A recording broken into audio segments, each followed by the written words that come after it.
Hi, welcome to NDE TV. I'm Peggy Robinson. Today's guest is Brian Hoyland. Correct. Did I say it right? Okay. I had trouble saying people's names. So, how old were you? How old were you when you had your near-death experience, Brian?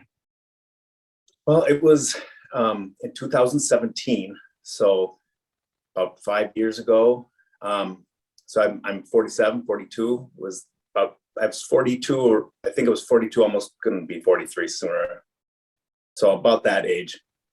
Okay. You can start wherever you I'm like. fine. Okay. It all started. I really didn't see it coming.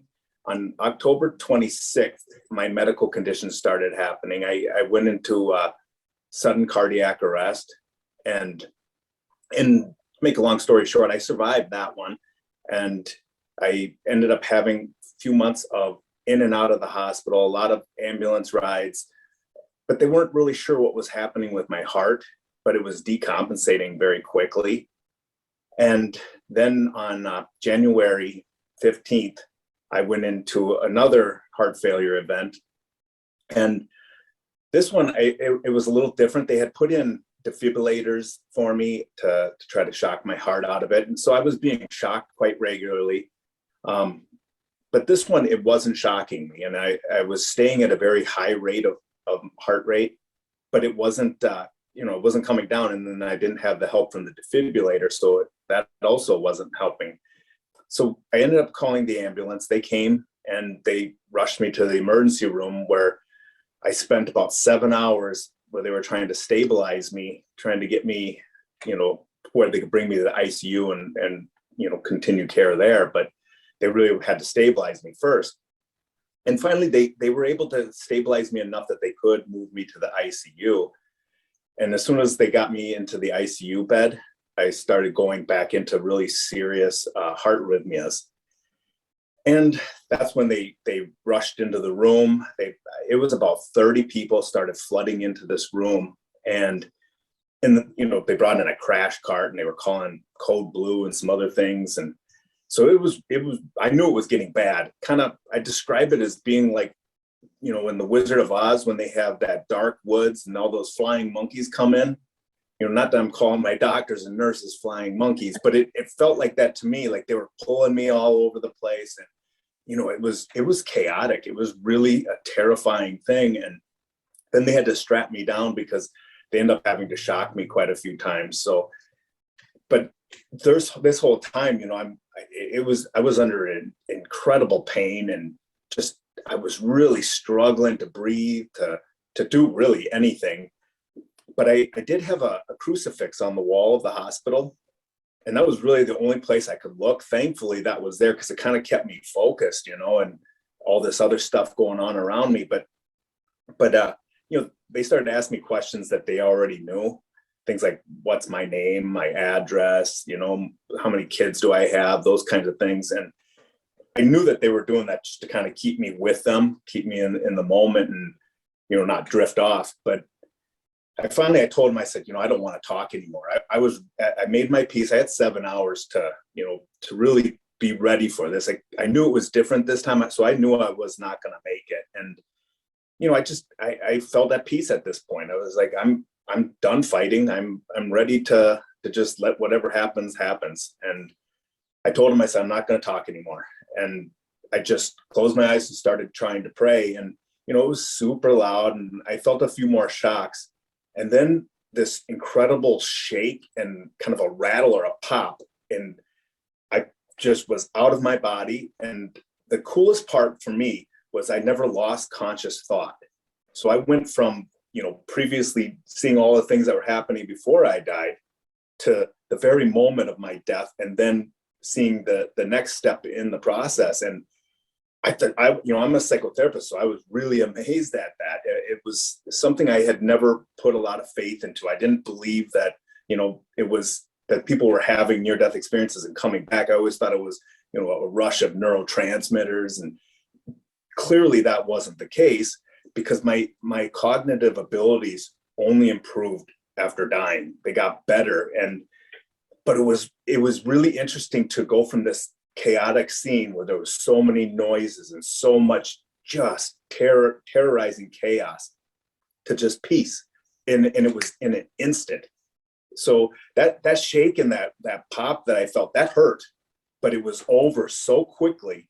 And then I just was filled with joy and love. And, you know, I don't even think I can put words to how incredible just that feeling was, let alone then I'm looking off into this dark void. And, you know, I was looking at it, I said, wow, this can't be it. It kind of felt like I would have, if I would have not recognized what was behind me, because I had a light behind me, but it was clearly shining into the dark void, because otherwise I wouldn't have been able to see it, you know. So I didn't realize at first that I had an improved ability in my vision. So I was able to see all around me and all at once. I wasn't limited in any way on those kinds of abilities. And that part was pretty cool. And I you know, I'll probably share that a little bit more as we go, but that dark void, you know, that feeling that I got felt kind of like I could have stayed where I was, you know, or I could have moved into that dark void, or recognized the light and turned around and, you know, gone that direction. I didn't feel like I was forced to do anything. It felt like I had free choice. And, you know, I don't know what was in that dark void. I didn't go that way.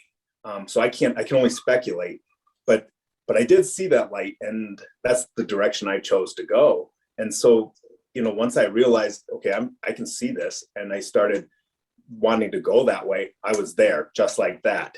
But it was cool because not only did I get there, what I thought was like no time at all, I could remember every step I took in order to get there.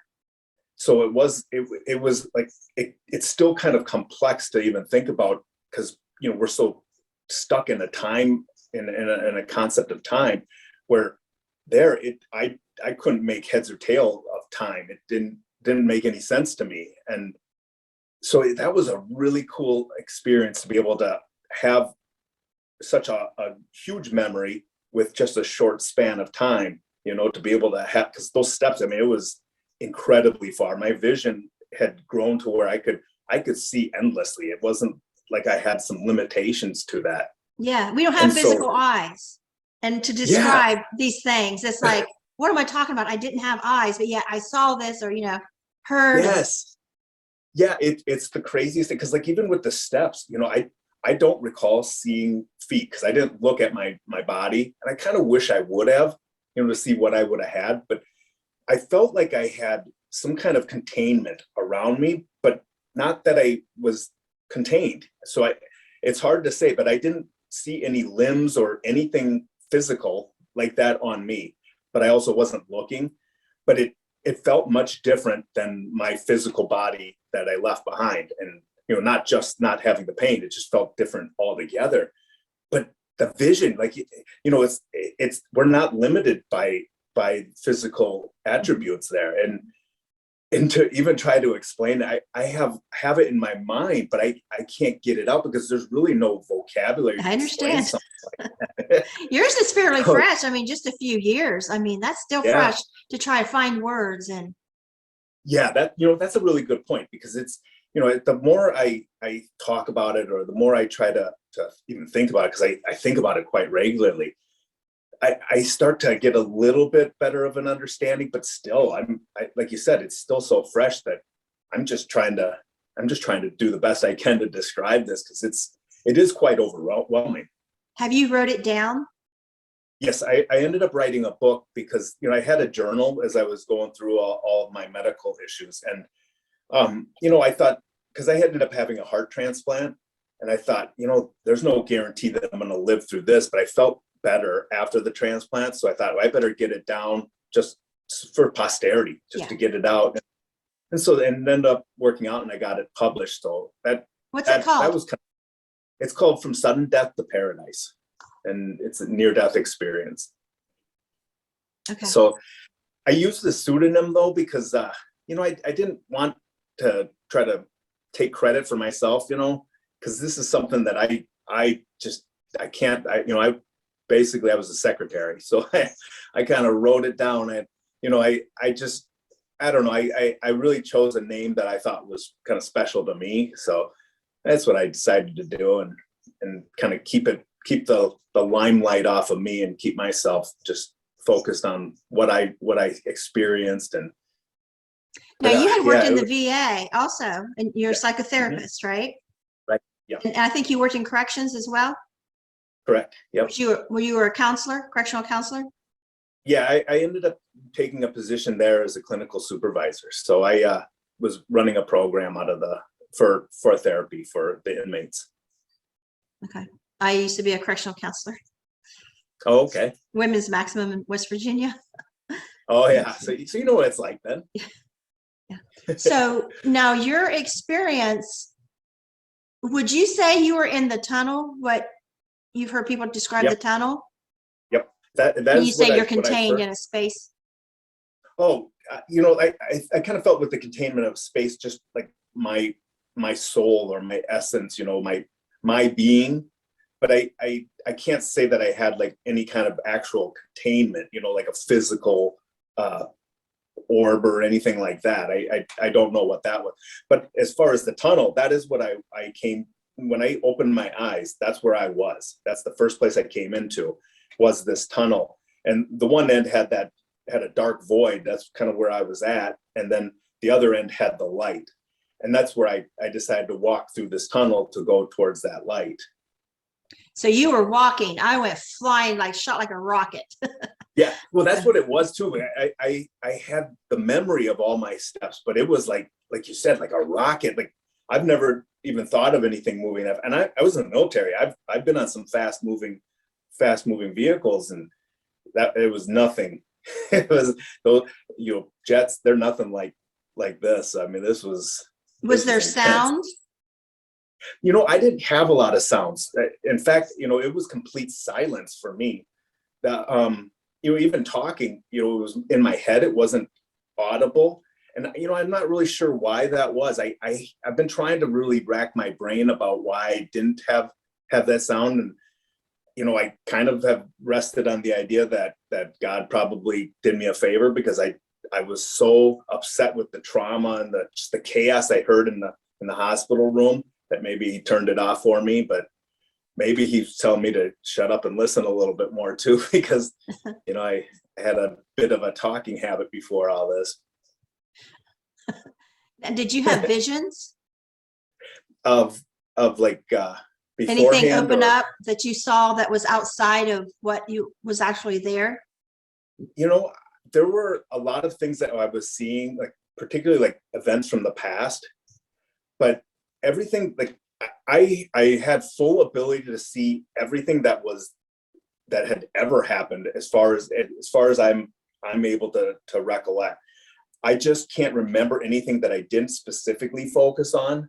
So if I wasn't thinking about my particular, like you know, a lot of the things that I saw were my own sins and different things that I had done to people, and things I hadn't done that I should have, that, you know, affected people in a negative way. And so I was really seeing a lot of that. But like what I kind of have been thinking about how to explain this, but time didn't seem like it was, you know, how we always think of time as this linear thing, just kind of going along a line. And, you know, sometimes we can think that like heaven might be, you know, oh, well, we can also see sideways, but it was so much different. It was like all of time was like this all the time, but not chaotic. You know, when I do this, I think it's chaotic just watching my arms go like that. But it was like everything that has ever happened was all right there if you chose to focus on it. And, you know, I kind of wish I would have focused on a few other things, but I'm not sure that was really what was intended for me, because I honestly believe God had a plan for me to come back. And, you know, but it was amazing to be able to have all of that there, and to be able to just feel like this rush of knowledge and wisdom. And I mean, just everything that was pouring into my head. That's what really got me to realize that this isn't just a rush of neurochemicals, because neurochemicals doesn't make you smarter, you know, and it certainly doesn't cut it off when you come back, you know, because otherwise we'd be trying to pump people's head full of those neurochemicals all the time to make them smarter. I mean, this was my ability to think was so far beyond where it's at, now or ever has been. And it was just like that it was able to, to all of a sudden I opened things up. It was crazy. It sounds like you weren't just sticking your toe in the water, of time. You just like dove in and right? you're in it. Yeah, I was submerged into it. Yeah, it like my vision was really cool, because when I got to the light, I at first thought that this light was probably God, because I could feel like love coming off of it, emanating off of it, and it was like palpable. It was coming into my whole being, and kind of felt like I was like a straw. The liquid will go into the straw and then it'll come out the other end into us, but it goes through, and there it just keeps coming, and yeah, just kept circulating around. That's kind of how God's love felt. Is like it never was empty or depleted from him, but filling into me constantly. But I'm not sure that I would be comfortable saying that was actually God. I think that it was just his love was emanating, and I'm not really sure where exactly he was, because I didn't see like a face or a body or anything like that. It was just this endless light. And I mean, I could look in either direction, up or down, and I couldn't see to the end of it. And my eyes kept feeling like they were growing as far as the distance. Like I could watch myself, my vision continually move further and further away from me. And I really felt like I'll never see the end of this light. It was just that immense. It made the dark void look small and insignificant. And, I thought that was bigger than what I had seen of pictures of outer space. So I hope that gives you an idea of just how immense this light was. It was just I was in that breathtaking. light. Oh, so then. When I was 25. And it feels like love. Huh? Wow, that's cool. It's love, right? That's It what wasn't for me, because I had 3 little boys at home to raise, and I wasn't going to stay, and I was told it was my time. Yeah. And so, but I went through the dim tunnel, and it was like shh, like it was. I had a loud like speed, like when you hear a rocket take off on TV, a pressure building, and then that's what I felt. And then all of a sudden it stopped. Like I went from this dim, fast speed, this loud rushing noise. And there was this like like there was a ring around it, because there's like I was hitting speed bumps. Like there was like a knock every so often. It made me feel like I was going through galaxy and galaxy, like give me the impression of going further and further away. And then all of a sudden I looked down and I completely stopped, and I'm in this bright white light. And I looked down, and I didn't see me. I could look 360, and it was like, and if it was a room, it would be the walls, the ceiling, floor, but also in the middle was white. Like I was in contained light. But I didn't experience like you, like could see further on. I felt like I was in something contained. Like you were in. Yeah, that's what God said to me was, that because I was just staring at this light, and I'm like, wow, I can't believe this doesn't hurt my eyes, because it was brighter than anything I'd ever seen before. Right. And that's when I heard God say, if you want, come on in. And so I stepped into the light. Did you hear that in here, telepathic or audible voice? Okay. Yeah, in my head. Yeah, I didn't have anything that I could hear. At least I didn't think I could hear audibly. So I'm very comfortable saying I didn't have that hearing audibly. I didn't hear music or anything like that either. But that voice was very clear in my head, and it was so powerful and yet loving and kind.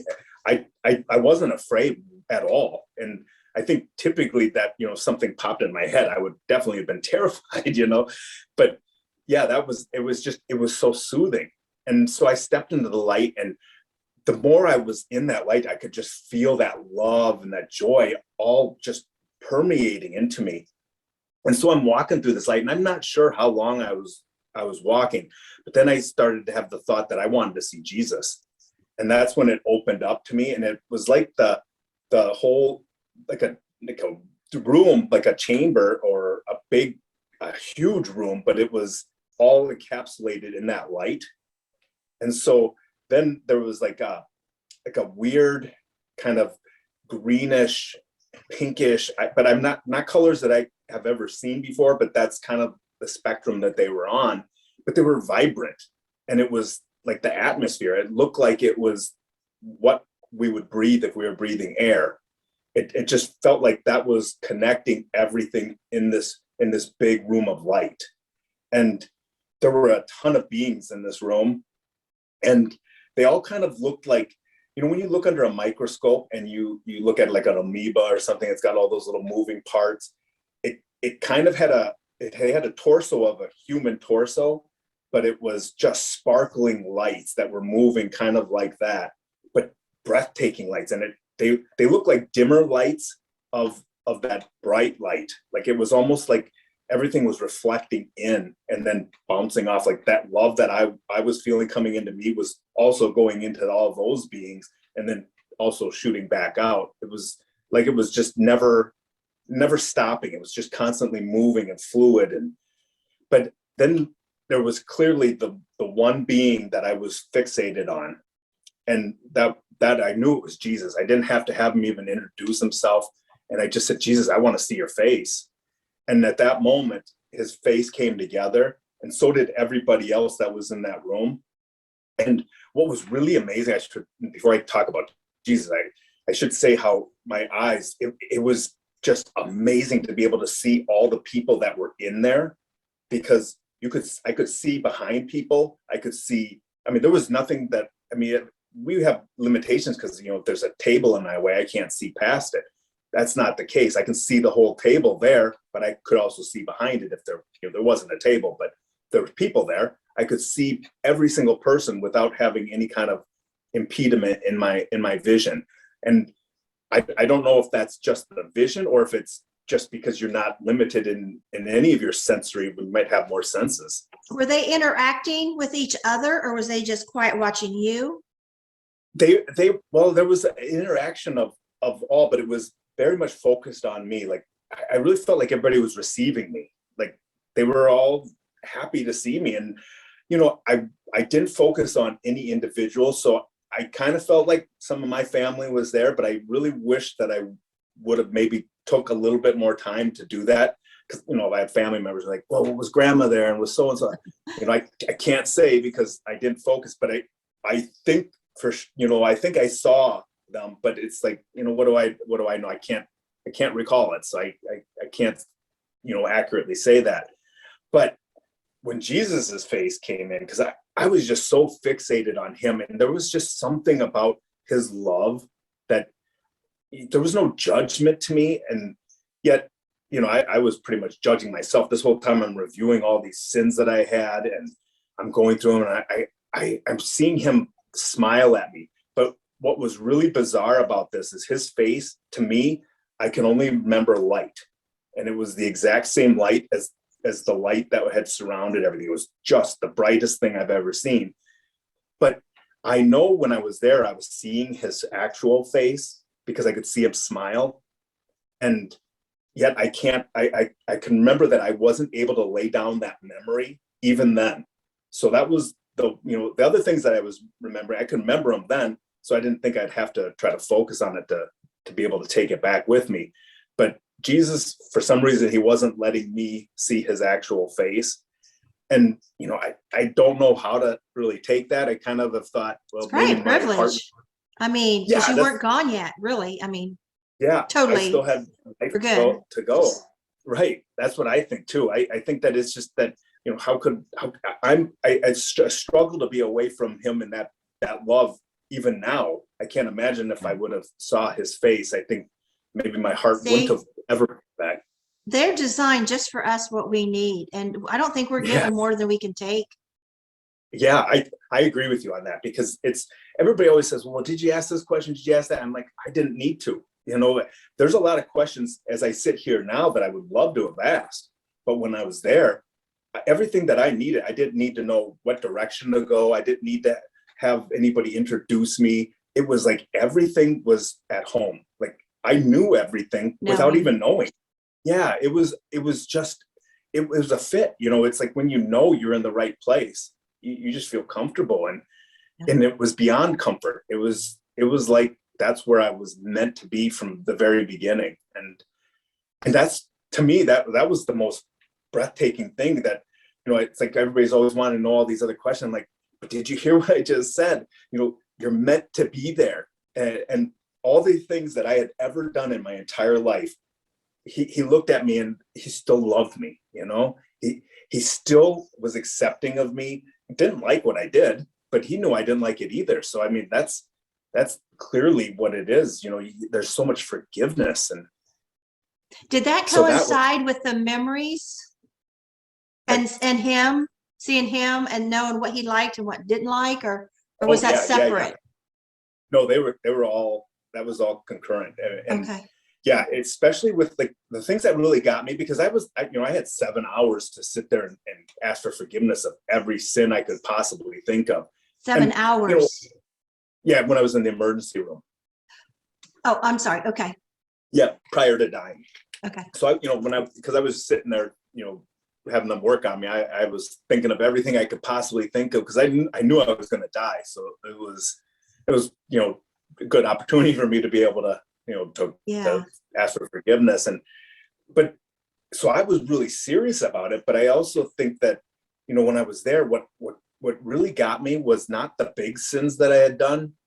It was the little things. Sometimes not sticking up for somebody when I should have, or saying something mean when I didn't need to. Some of those kinds of things, they really hurt me, because I could see how that affected God and that person.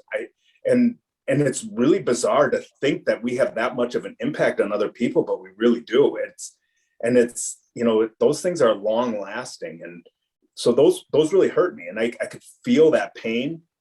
And that was the only time I had any kind of discomfort. But yet at the same time, it was being healed, because he was smiling at me the whole time, just constantly radiating love to me. And it was like those sins were just being forgiven instantly, although they'd already been forgiven. So he was releasing it from me, like taking that pressure off of me. And that just felt good. I mean, we often hold on to these things for years. And those are the things I think can really bring down a person's soul and hurt us. And he just freed me from it. So that was really cool. But as I was sitting there, and after we got through with all of my different sins that I had done, I said, well, don't you remember when I was 6 years old and I prayed to him? And that was like the first real prayer that I knew was answered. And because I was just 6, but I had just gotten done with my great grandma's funeral. And I saw my aunts and everybody that I loved crying. And, she was a really beloved person in our family.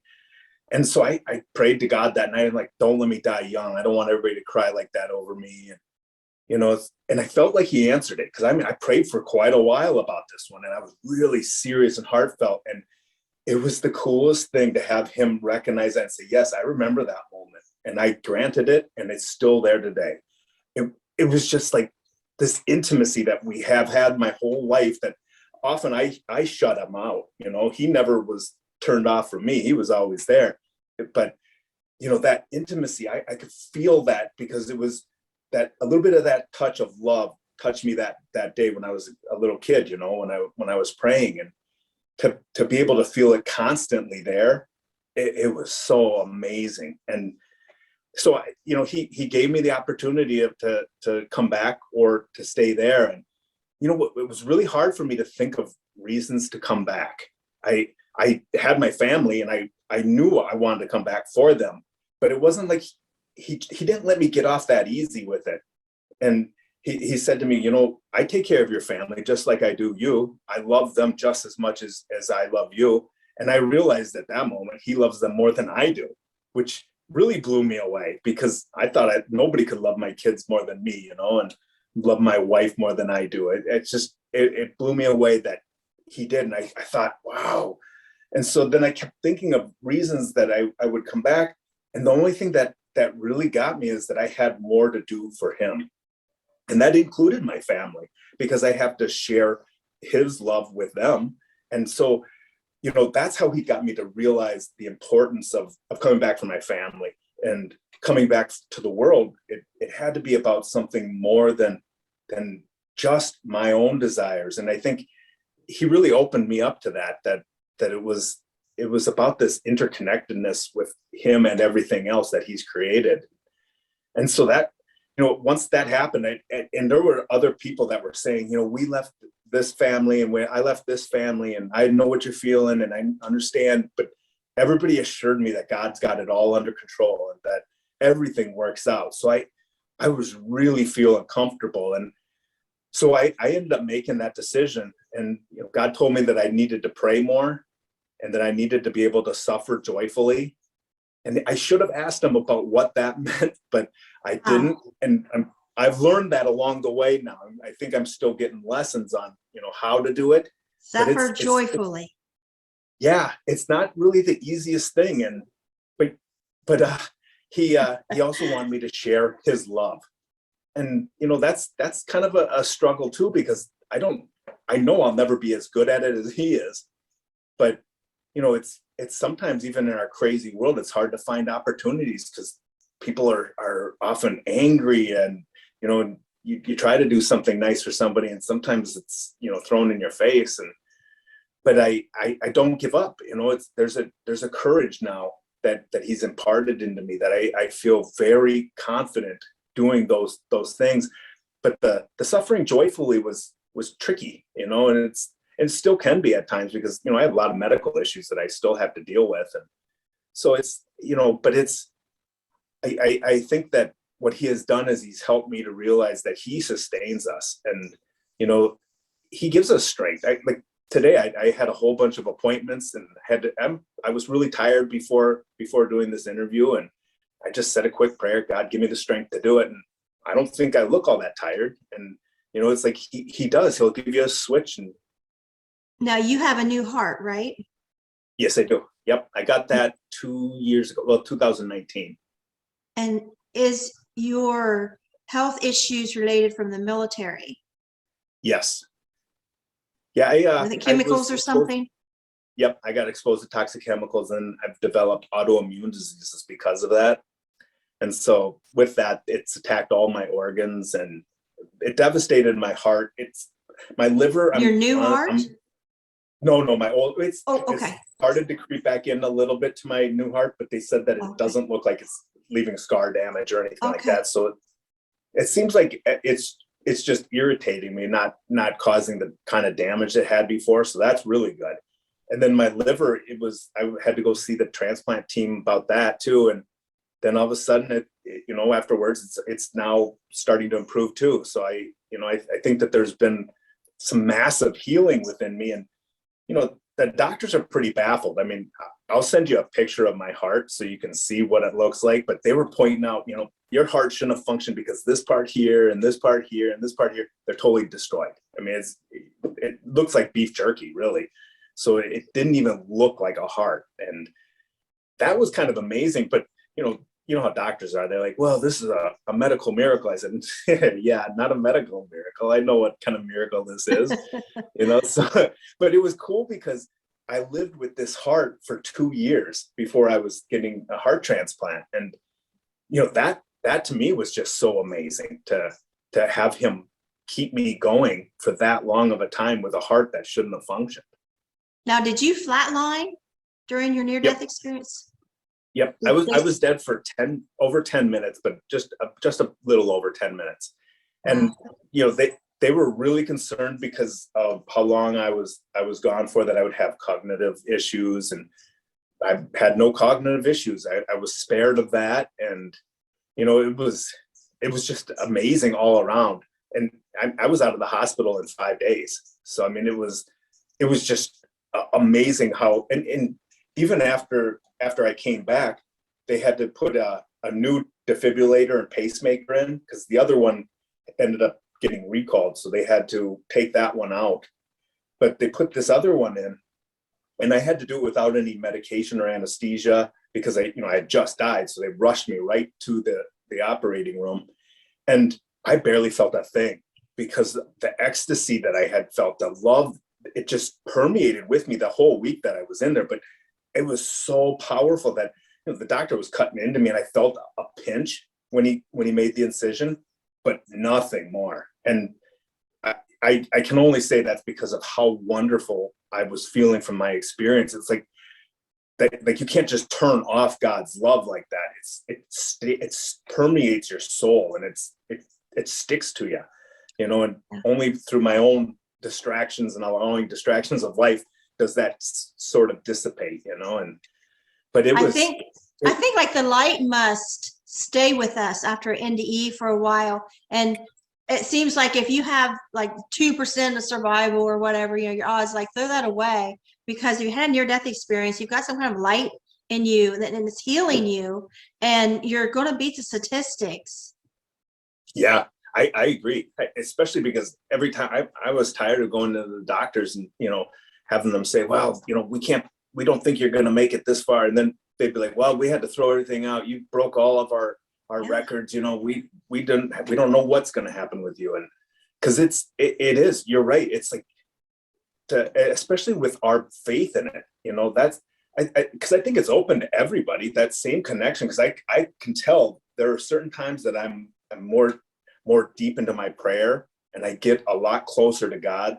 And then there's other times that I'm not doing a great prayer and I don't get that close. And I know that's my own fault because I have distractions.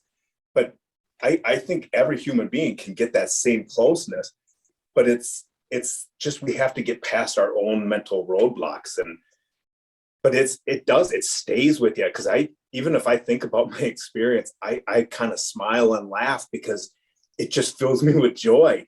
And, you know, just to think about him standing there looking at me, it's just amazing to me. Mm-hmm. And so whenever I feel down, that's what I do. I just think of him looking at me. And that euphoria, I think, brings that light back in and is healing all over again. Because the first time I told my NDE, I was like floating. I felt I was levitating, and it lasted all day. And I was like addicted. Yeah. Like I want more of that. Maybe I've never been drug addicted, but maybe that's what drug addicted people feel. Because like I want more of that. You know, and the more I talk about my NDE or like talking to you, or, you know, that's why I'm doing this podcast, is because like, there it is, you know, I can feel it, I can see it, I can touch it again. And I'll be hyped up all day long, you know, again. I'm with you. I feel like that's exact. And I think that's the beauty of God, is that he can touch us in so many ways if we just let him. And, you know, I didn't really have a choice in this one. I had no option but to die. But I honestly, I look at it and say, wow, all the things I've gone through, people are they think I'm strange sometimes, but I'm like, I'm happy this all happened to me. You know, I wasn't when it was all happening, but I am now, because I got this experience that can never be taken from me. It's better than any memory I've ever had. All my other memories are dwarfed and feel like nothing compared to this. And yet I get to carry this around my entire life. So whenever they tell me, hey, you know what, we might have to have a liver transplant, or we might have to have a kidney transplant, and hey, whatever, you know, it's up to God. And then, you know, sure enough, they'll call me back and say, well, you know, maybe we're going to hold off a little bit on these things. And I'm like, yeah, he's got a plan, doesn't he? So it just, you know, it increases our faith in such a way, you know, that it's breathtaking to even try to think about it. Sometimes it just really chokes you up. And you being a psychotherapist, I mean, if crazy feels this good and makes it this, bring it on. You know, happy and lovable to everybody else, how is it wrong? Yeah, exactly. And you know, and crazy doesn't usually turn people into peaceful and peace-loving people. It doesn't usually have those kind of results, you know, and where you want to give more than you take. And that's kind of, you know, it's had that impact on me where, you know, I always thought I wasn't a selfish person, but I look at how I was compared to where I want to be now. I'm like, I was selfish, you know. If it came down to me getting something or you getting something, guess what? I'm getting it. And I thought, you know, he changed me in so many ways that I really didn't even see coming. And there's no other explanation for that than the fact that God touched my soul and intimately did so, because he's changed these things that I just don't even want to do anything other than to make him happy. And, you know, it's like even my sorrow over sins, I'm not even sorry about what it's done to me or the effect that I've had in my own life and negative things that have come from it. It's what I've done to him. Because when I was looking at him, I realized he was the one hanging on the cross when I was doing it, every time he felt the pain, that was my issue. And I'm probably one of the worst sinners that there was. I really felt that. And then he released it. It was the most healing thing I could ever imagine. If that's all he would have given me, I would have been so happy. But then he also imparted that just ecstasy that stays with you. You don't, maybe it's not to the same level, obviously, but there are times that he really tweaks it and just reminds me that he's there. And I just thank him for it, because it's so beautiful. I mean, he can really make a down day turn around just like that. So it's just amazing. And, when I decided to leave too, that was the other time, the only times I had pain was when I was viewing my own sins. It hurt me, but as I was then having them released, I was instantly starting to unburden myself. But then when I decided to leave, I felt an uncomfortable pain throughout my whole body. And it was, I think, the separation, like I said, I didn't ask him because I was already going out now, but it felt like it was so hard to move, and I was in like concrete or something, and it was really thick and it was excruciatingly painful. Every step I took got worse and worse. But there was something that was telling me, you can't turn back. You have to go. You made this choice. And, and part of me wanted to get back. I was so excited about what I had just seen. And, I knew I was going back to this terrible body that was, just writhing with pain. But I wasn't afraid this time. I wasn't willing to give up. I had given up prior to dying, but now I had a new energy, and I could see down that tunnel. And now, instead of that dark void at the end, I could see my hospital room.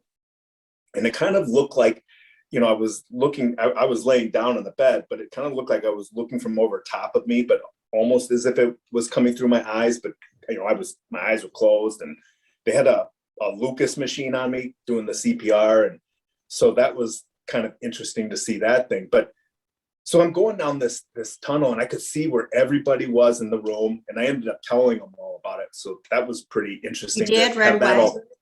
Yeah, it was really cool to have that confirmed, that, okay, this wasn't just, me having an out-of-body experience, or who knows what. I mean, you hear all these things, but it was just amazing, because, I had so many doubts about these kinds of things beforehand, because, unless you have this experience, you can't know for sure. And so, it was really amazing to have that, and I think that was just a gift that God gave me, to let me see that room, so I could do that to, my doubting mind. And that's kind of one of the names I took for my pseudonym. I use T.S. Dismas, but the T stands for St. Thomas, the doubting apostle. So because I always had, little things that would always make me question stuff. And now I don't have that question, that, probably because I have seen, but I just think that it was just so amazing. And when I popped back in, they said I spontaneously recovered or revived. And I remember that, they were pumping oxygen down into my lungs, and they were, doing all kinds of different things to me. And I just was like, did I just die? That's the first thing I just got out of myself. And the doctor had to come closer, so I had to say it again, because he couldn't really understand what I was saying. And I said it the second time, he's like, yeah, you just died. Look you straight in the face. And he had this look on his face like, oh, I'm so glad you came back. We did not want to lose a patient. So it was really powerful. And then like the charge nurse, I was telling her all the stuff that she was doing. And I'm like, and you were yelling at that person and telling that person to go get this. And she's like, are you kidding me? And then all of a sudden, all that whole week, nurses kept coming in and saying, can we talk to you? We heard you died. And, so they just wanted to talk to me because, it got through the whole hospital. So that was just amazing. And, to have people talking with me and, to say, wow, you look so good for somebody who just died. And I'm still in the ICU. They were afraid to move me. But, the ICU is a dangerous place. I mean, you hear code blues. Every time I've been there, I've heard code blues. There's people dying all the time. So they don't see people, coming back like this. And you know. Had you heard of and near so, death experience before this? yeah, Like I've heard of, you knew that's what it was you had. oh yeah, I knew that was a near death That's awesome. experience. Yeah, that part I knew, but like I said, I didn't believe in them. So I had a lot of sorries I had to say, because my wife had believed in them, and I was like real dismissive. I have to admit it. I just, without giving it any thought, I just said, no, that can't be. And I think it's like a lot of people do with things we can't see or can't prove, is we just say, well, until I have evidence. And really, there's no scientific instruments to measure God. So how would we ever have evidence for him anyway, other than people telling us what they've seen? And, it's up to us whether we want to discern whether they're telling the truth or not. So was there actual things you saw the doctors, nurses doing that you would have no way of knowing that you was able to tell them? Yeah, that Lucas machine, they said that they ended up taking that off. They were, I don't know if they were going to stop CPR altogether or if they were planning to try to do something different, but they said that they took that off, and they were taking it off as I was coming closer to my body. So they may have gotten some of my vitals that were popping back, or, because they were monitoring to see if that was the case. And they did say that they take it off once they get your vitals. So that could be why, but the Lucas machine, they had completely had that out of the room. So when I had mentioned that, the nurse, that was the thing that convinced her even more than me telling her where she was and what people were doing. She's like, there's no way you could have seen that Lucas machine, because she was standing right by me at that time. And, she said, your eyes were completely closed. There was no way. So I was like, well, I described it to her and everything. She's like, yeah, I can't believe you saw it. I don't know that she was even a person of faith, but because she was asking me a lot of questions, more than, real basic questions, but, in depth as well. But I think that she might not have had faith prior to that. Certainly, she sure looks shocked to me. So it was pretty amazing to have that too. So. Well, that's awesome that you was able to see things and verify it, but also that they saw that you were dead and that it was 10 minutes. That was verified. Yep. That was really incredible. I kind of, when I had the heart transplant, they take your heart out. So I assumed that, I would be dead or at least close to it. I kept thinking, because I was really afraid going into it. I was like, if I die, I die. That part I wasn't afraid of, but it was having complications, and continuing to be sick or whatever. But I thought, God, if I get to see you again, it'll make whatever complications come out of this worth it. Because I didn't really think I was going to die, because I couldn't believe God would let me come back and just to die again later, just, I hadn't done anything yet. So I kind of think he had something for me to do. And obviously he wanted me to pray more and to suffer joyfully and to show his love. And I hadn't had a great opportunity at that point to do those things. But, I didn't get anything when I had the heart transplant. So it was, it was really interesting that it was to be able to have, something so significant like that and had nothing, no memory whatsoever. I went out and I woke up just like any other kind of surgery. Yeah. I've had surgeries. I've not had NDEs. I was hit by a car and knocked out, taken to the hospital. I don't remember. I didn't have any NDE. I had a drowning NDE when I was 5, and then the ectopic pregnancy at 25. But I didn't have, I've had a lot of surgeries because of pregnancy loss, cesarean sections, and whatever. Yeah. But I didn't have anything.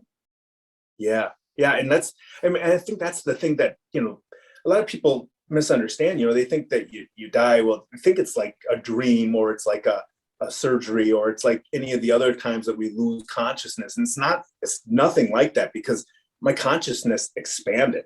And, like I said, I remember the exact moment of my death. I remember the entire process of my death.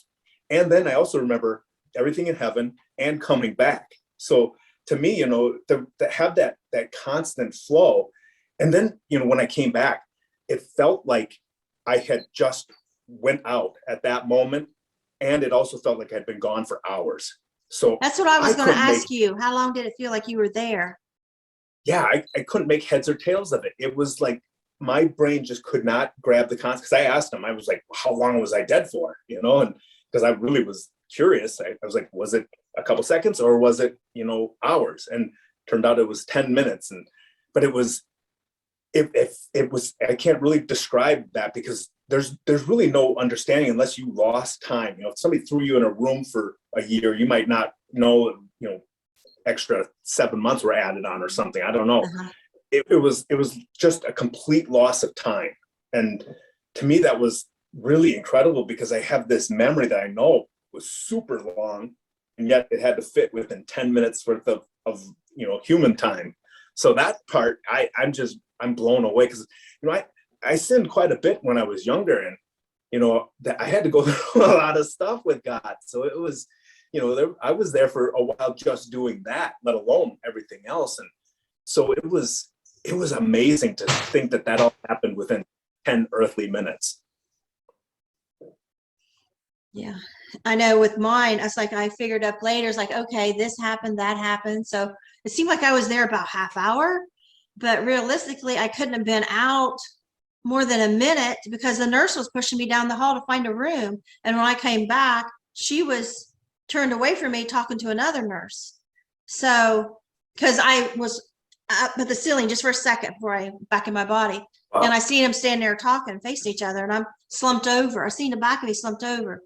And I seen that, and I didn't talk about it for a long time. And somebody even asked me one time, was you just like straight back in your body? I was like, yeah, I was right back in that wheelchair, because that was the dramatic part, to be in heaven. Then what? I'm back. What the hell was that? Yeah. I was just in heaven accepting it. And now I'm back, and I had forgot.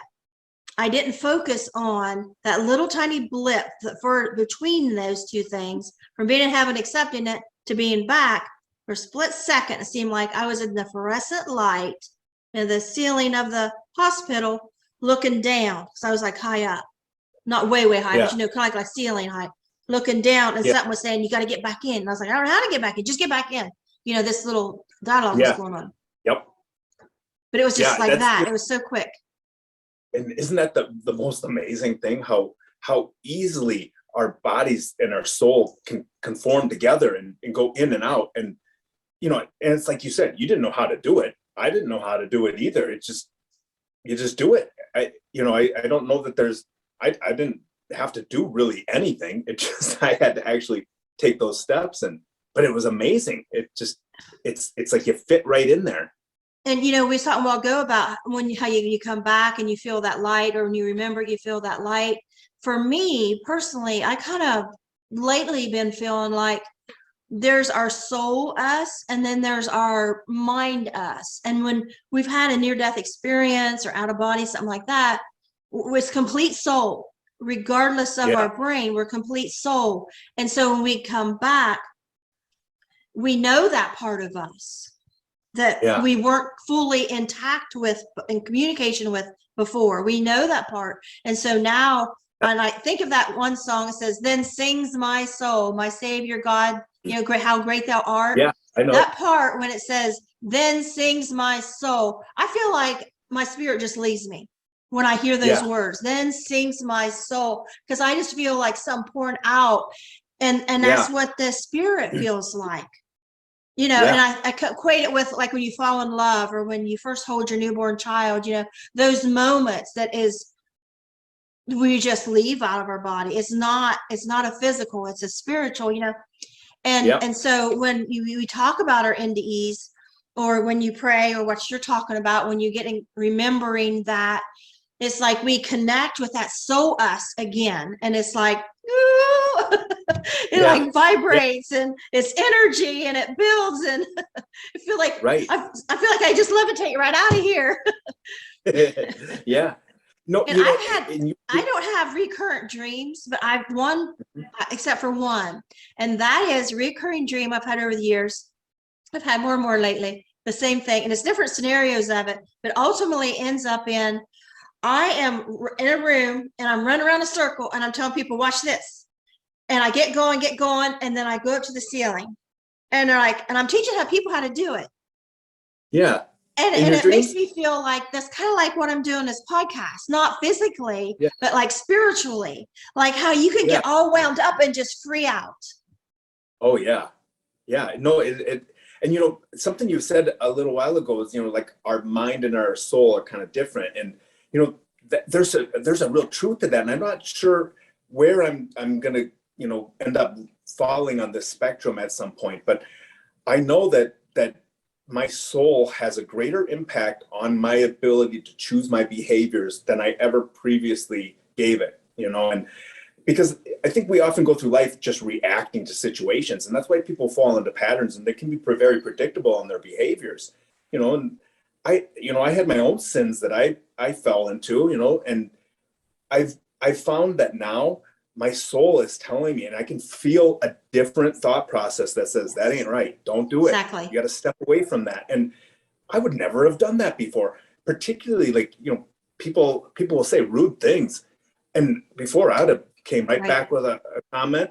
And now it's like, I don't even really care. It doesn't hurt my feelings at all, whether or not somebody has a thought about me that isn't correct. And, it's almost like a multiple personality.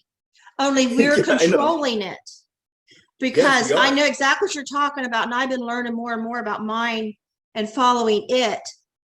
Yeah. Then, because, we say, like you said a while ago, as part of our language, something told me. Right. We say that. Yep. And then we don't stop and think, what was that something? Yeah. Who was that something? Yeah. Because there's how can I listen to that something more? Yeah. I often think of those cartoons, and when I was a little kid, they got the devil on one side and they got the angel on the other, and they're whispering, saying, "Hey, do this, don't do that." It's not a clear, audible voice, but it's a voice nonetheless, and it's something more of like an inclination that your conscience is saying, "Hey, this isn't such a good thing." But often, what I think people do is they start to find rationalizations. Well, this person did this to me, so I'm entitled to do this, or they should never have done that, and I'm going to show them. And we can come up with all kinds of reasons to justify our behavior. And at the end of the day, we have to say, no, this angel over here is saying, here's the moral line. Don't cross it, no matter what anyone else does. And what I found is when I stay on the moral side of the line, I'm happy. I'm filled with joy. Yeah, and I'm that able revenge is overrated, because that doesn't feel good at all. No, that's what Jesus was releasing from me was, not just my pain that I felt, but the pain that I caused other people. And sometimes I didn't recognize it, like I said, but I definitely recognized it quite a few times, because I intentionally did things. And wow, what a release that was. Even the ones that I thought I was totally right, totally justified on. Yeah. I saw the negative side of that even, and that was just overwhelming, but yet freeing. So I'm never going back to that again, because I can tell that conscience part, whether it's my guardian angel constantly poking me, it's something that's helping me to make the right decisions. Nice. And that keeps me in peace. It keeps me in joy. And, I love living this way. It's so much better just for me, let alone for the whole world and everyone else who comes in contact with me. It gives us a moral compass. Yes, it does. And in this world, we really do need one. It's, we can see how unhappy everyone is. And, it's because of that selfishness. When we stop to care about what's happening to somebody else and we only go for what's for us, that's not the way we're meant to be. Our soul isn't designed that way. So, when we go to heaven, it's a community, a real community where everybody's connected with God. So when you hurt somebody, you're hurting God. And when you hurt God, you're hurting all those other people that are there. So we got loved ones up there. Think about that. Whenever we hurt somebody down here, it's hurting God. And the person who we love is also feeling that. It's a really deep connection. An NDE said the other day during her experience, it was like a strainer. Like her soul was like going through a strainer, like all the bad things was being solid and the good was coming through. And it made me think of a good analogy. During my NDE, I was, you probably heard of life review, and I didn't have a life review like God showed me. I had a life review. I was showing God. I was showing him all the reasons why my kids aren't safe on earth without me, that I had to go back to take care of them. And so I'm telling him every abuse I encountered through my childhood, and I'm yelling, and it just like a record sped up real fast. It come out real fast. And then it come out like this clear vomit, but like in this white space, it disappeared. And it made me feel like nothing dirty can be here. Yeah. Yeah. And when she Yeah. said that about the strainer, I thought about that. And, we talk about, some people go to hell for a while, and then God reaches his hand, or Jesus or whoever reaches down their hand and saves them.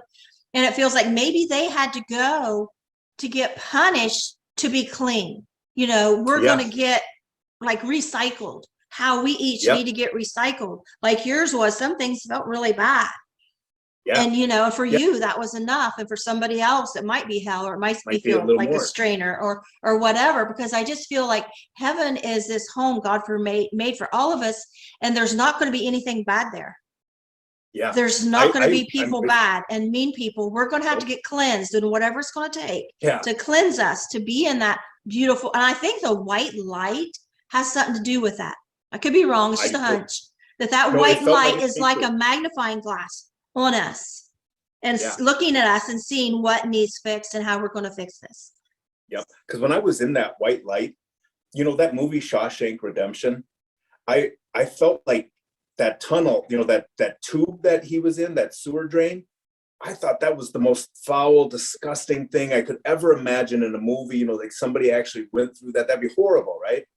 And yet I was thinking, I was like, I would have stayed in that tunnel or in that tube that he was in if I could just feel God's love. If I would have felt that, I'd stay in eternity in a sewer drain. I wouldn't have cared because of how much he loved me. And as I was going through that light, it was like he was pushing all this negativity out of me. There was nothing that was able to stay. Only his love remained. And that's such a purifying effect. And I agree. I think that we have to have this purification. Now, I don't know. I really felt like heaven was so much beyond what I saw. Like there was just so much more. Like I was getting like a little glimpse of maybe an entry room or a reading room or something. But I can't say for sure that I would have been able to take that next step without some purification, because, I came back and I still did some things that I'm not proud of. It's like, wow, I went to heaven and, I still was mean to somebody. How is that possible? And, I still have a human body. I still have human desires and, and habits. Yep, it does happen. And habits. It's a learning. Oh, habits. Absolutely. Yeah. It is that mind part of us, all that stuff that I've done for years. Well, it's hard to get that out of your mind, and those habits, you just fall right back into things. And, but it's now I've got this other piece that's helping me combat that. And it's an energized soul that isn't just being shut down or quieted because, well, that isn't good for me. I want to do what I like to do. So I'm going to keep my conscience quiet. Well, we can do that. We can definitely close our consciences down, but then we're going to be Jeffrey Dahmer or Ted Bundy. I mean, I don't want to go that end. So it's like, we all realize we have to have some kind of morals, but if we give into it and we let God take control like that, our lives are so magnificently better. It's just, it's foolish not to just accept that grace, and he so freely gives it. Yeah. I had a conversation yesterday and someone was saying, well, you need to do her like she did to you. And I said, but then I would be like her. Exactly. I can't do that. That's not an option to be like her. No. Yeah, you didn't like it. Why would you want to do that? I don't want to be that person. I would be that person. Exactly.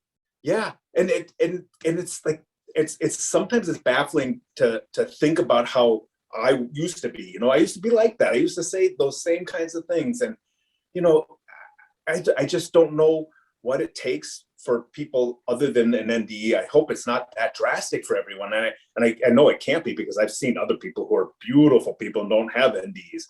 But, for me, it probably took an NDE to wake me up, because, I thought I was doing everything right. And it was all based on my own perception of what is right and wrong. And well, these are like 5, 7, 10% of the population. Even though that's millions of people, that's still a small amount of people that die and come back. Yeah, and I just have to, I could be wrong, but I just have to believe that God knows, because he knows everything. Yeah. That he knows who's going to tell, who's going to be a witness and who's not. Right. Yeah.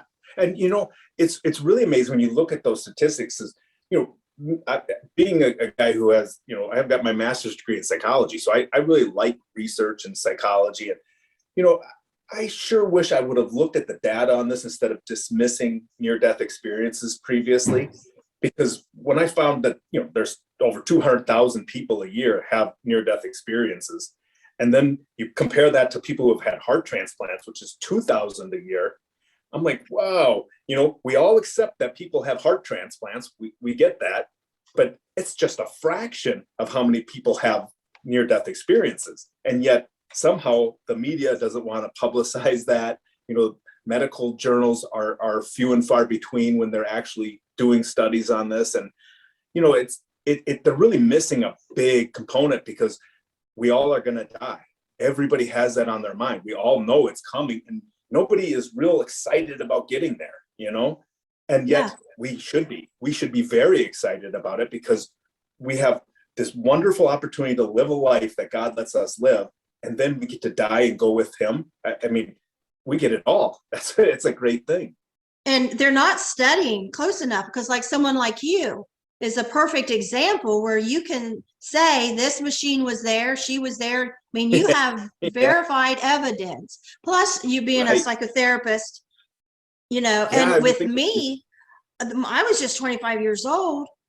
But the thing is I was just in heaven accepting it. And then I'm back in the wheelchair, and the pain and nausea and everything I just had was gone. And my doctor's on the way to the exam room to examine me. How am I going to make him believe I'm almost dead here? He comes and examines me, says, Peggy, you're fine. Why do you keep saying a tubal pregnancy? And I could not say in 1987, I was just dead in heaven.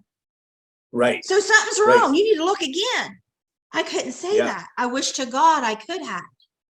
Well, I think you're right, though, because I doubt the doctor would have listened.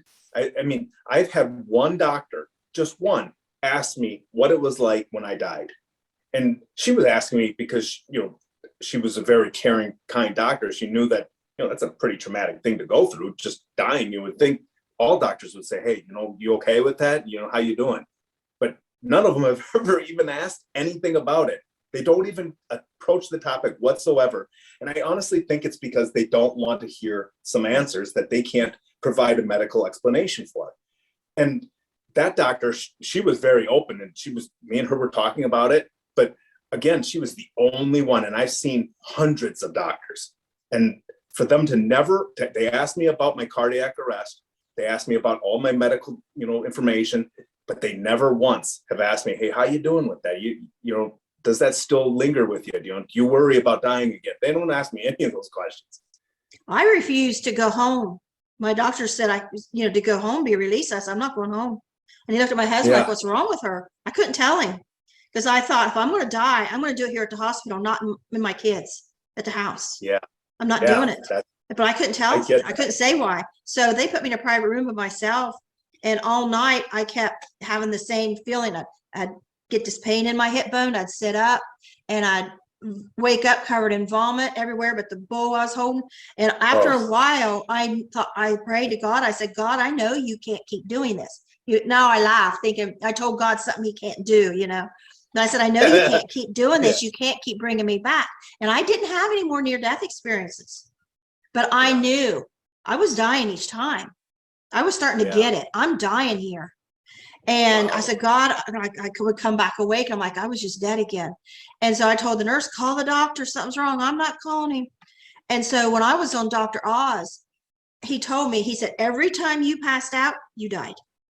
Wow. And I said, I believe that, and I knew it, but I never said it out loud because I couldn't prove it.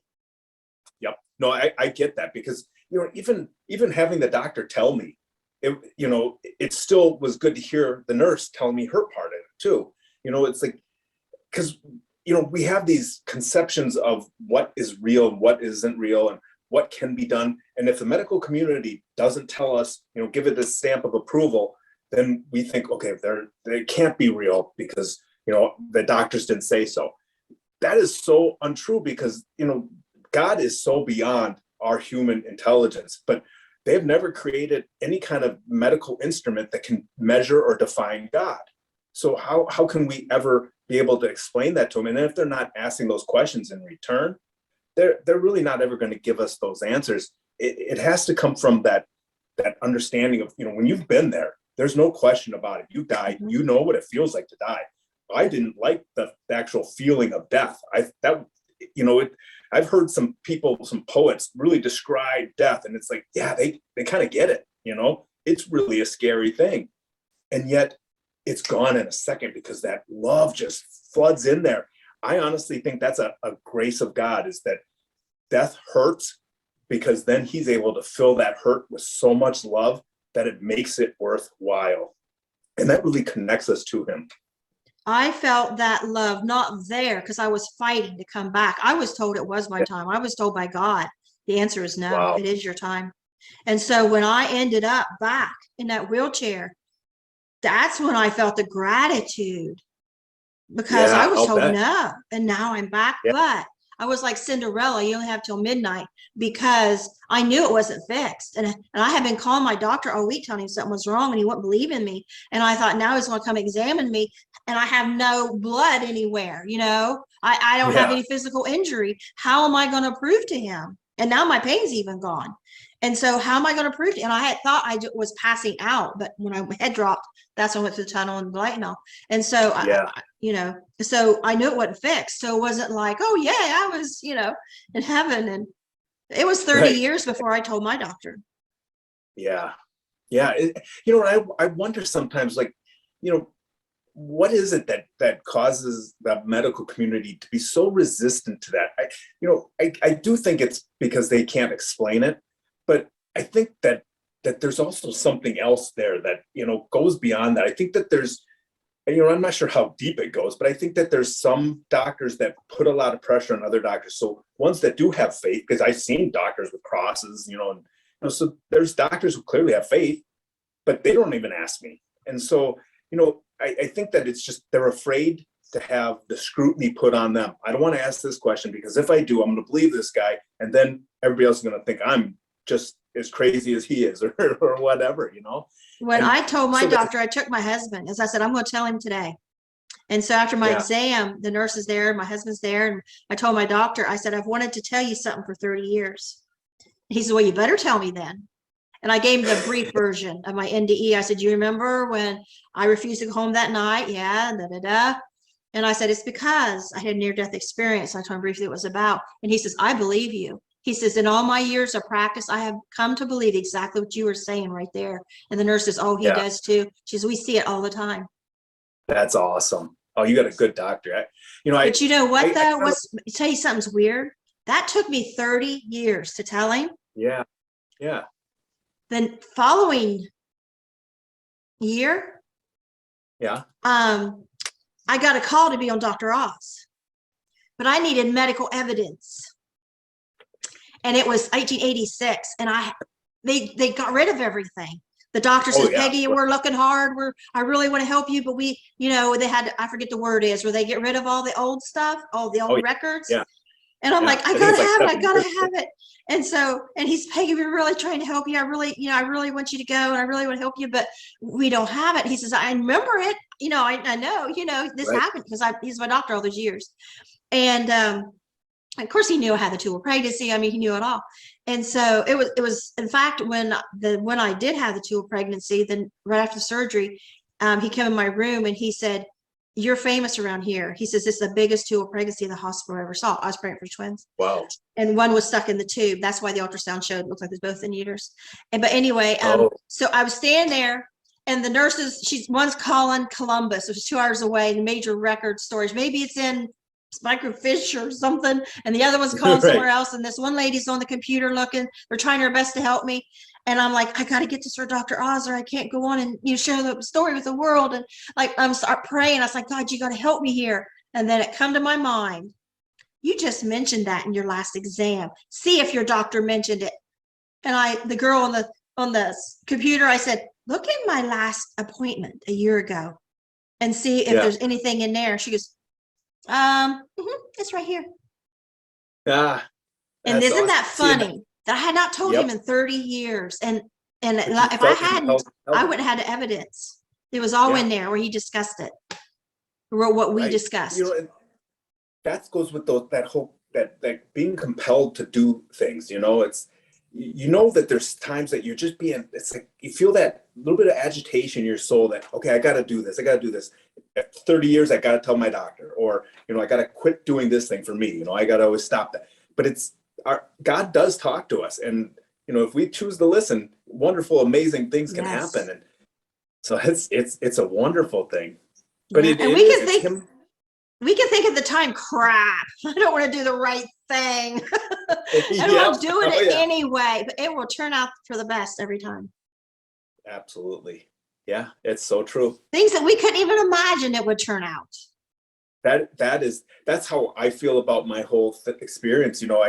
I sat there, and when they first told me about it, that very first heart failure, the ambulance, they come in and they're ripping my clothes off and they're putting the paddles on me, and I'm like, it's my heart? Are you kidding me? I couldn't believe it. I was in good shape. I didn't have any cholesterol. Everything was good. I couldn't believe my heart was bad. And so, that was a big shock. And then after all that, I barely survived that one. And, the doctor said, hey, he's going to be a vegetable. They were telling my wife, I'll never talk again. I'll never do anything. And, a week later, I'm out of the hospital that time too. So I just blew him away.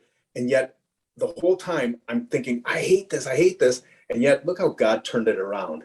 I would never change this experience for anything. He does actually make everything good for those who love him. And if you just put your faith into him, he will turn even a bad situation into something good. I don't know, every time it's going to be, some miraculous thing, but it is going to be something good for us. Or there's always going to be a silver lining.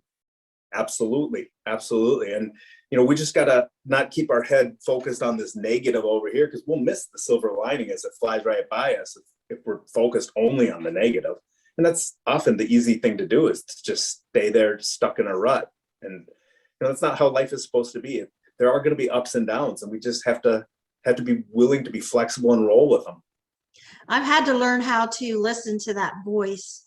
And I have started realizing I argue with it. If I'm arguing with myself, it's like the subconscious, and it starts to come just at the surface, where you just hear it just a little bit, focus on it. Because I was like, no, I'm not going to. And I thought, who am I talking to? In my head, I'm like, wait a minute, listen to what they're saying, because that voice is always right. And the more I've learned to listen to it and trust it, and even time, just the other day, I did it again. I didn't trust it. And it was telling me, I was like, oh my gosh, look at this. I can't believe this. I thought I was seeing something. And his voice was saying, that's not what it appears.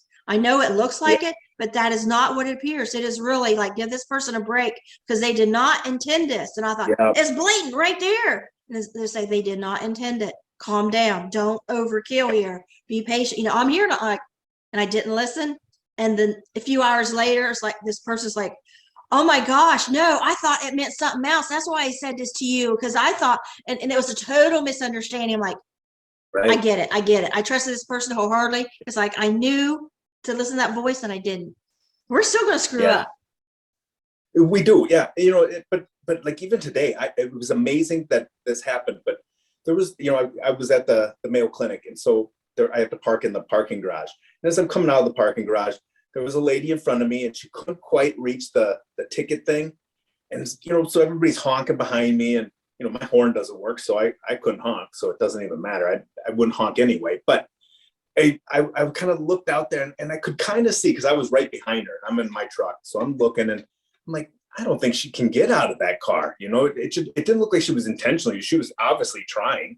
So I just got out of my truck, went over there, and I said, hey, could I help you? She goes, oh, I would love it if you would. And turned out she was disabled. And the nicest lady, but if I didn't listen to that inclination, hey, you should go help. I could have been just bitter like everybody else, upset, hey, you're taking up our time. Yeah. But it caused me to have this interaction. And it's those little things that, those are the things that I think are going to bother us when we do die and go through this again, is that I could have done this for somebody and I didn't. Why was I so lazy not to just ask? It doesn't hurt me any. What's she gonna do? Yell at me? Hey, fine, I'll go back in my truck and won't help you. But it's not usually going to be the case. People are pretty open to us doing kind things for each other, and it's just people aren't usually used to having that happen. Yeah, And it means so much. I've been receiving things that it's just somebody just swoops in out of nowhere. Oh, let me help you. And the soup gone. I'm like, wow. I said the other a while back, I said I was frantic when I first started this podcast because I don't know how to edit. And so I was at Walmart looking for some kind of editing software. I didn't know what stuff was called. I didn't know where to look. And I'm just standing there looking. And I'm like, I just don't know what to do.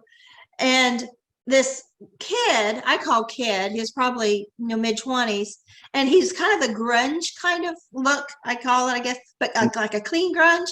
And he just whipped his head around. I wasn't saying anything. And he just whipped around the head. And I think I did say something to my husband.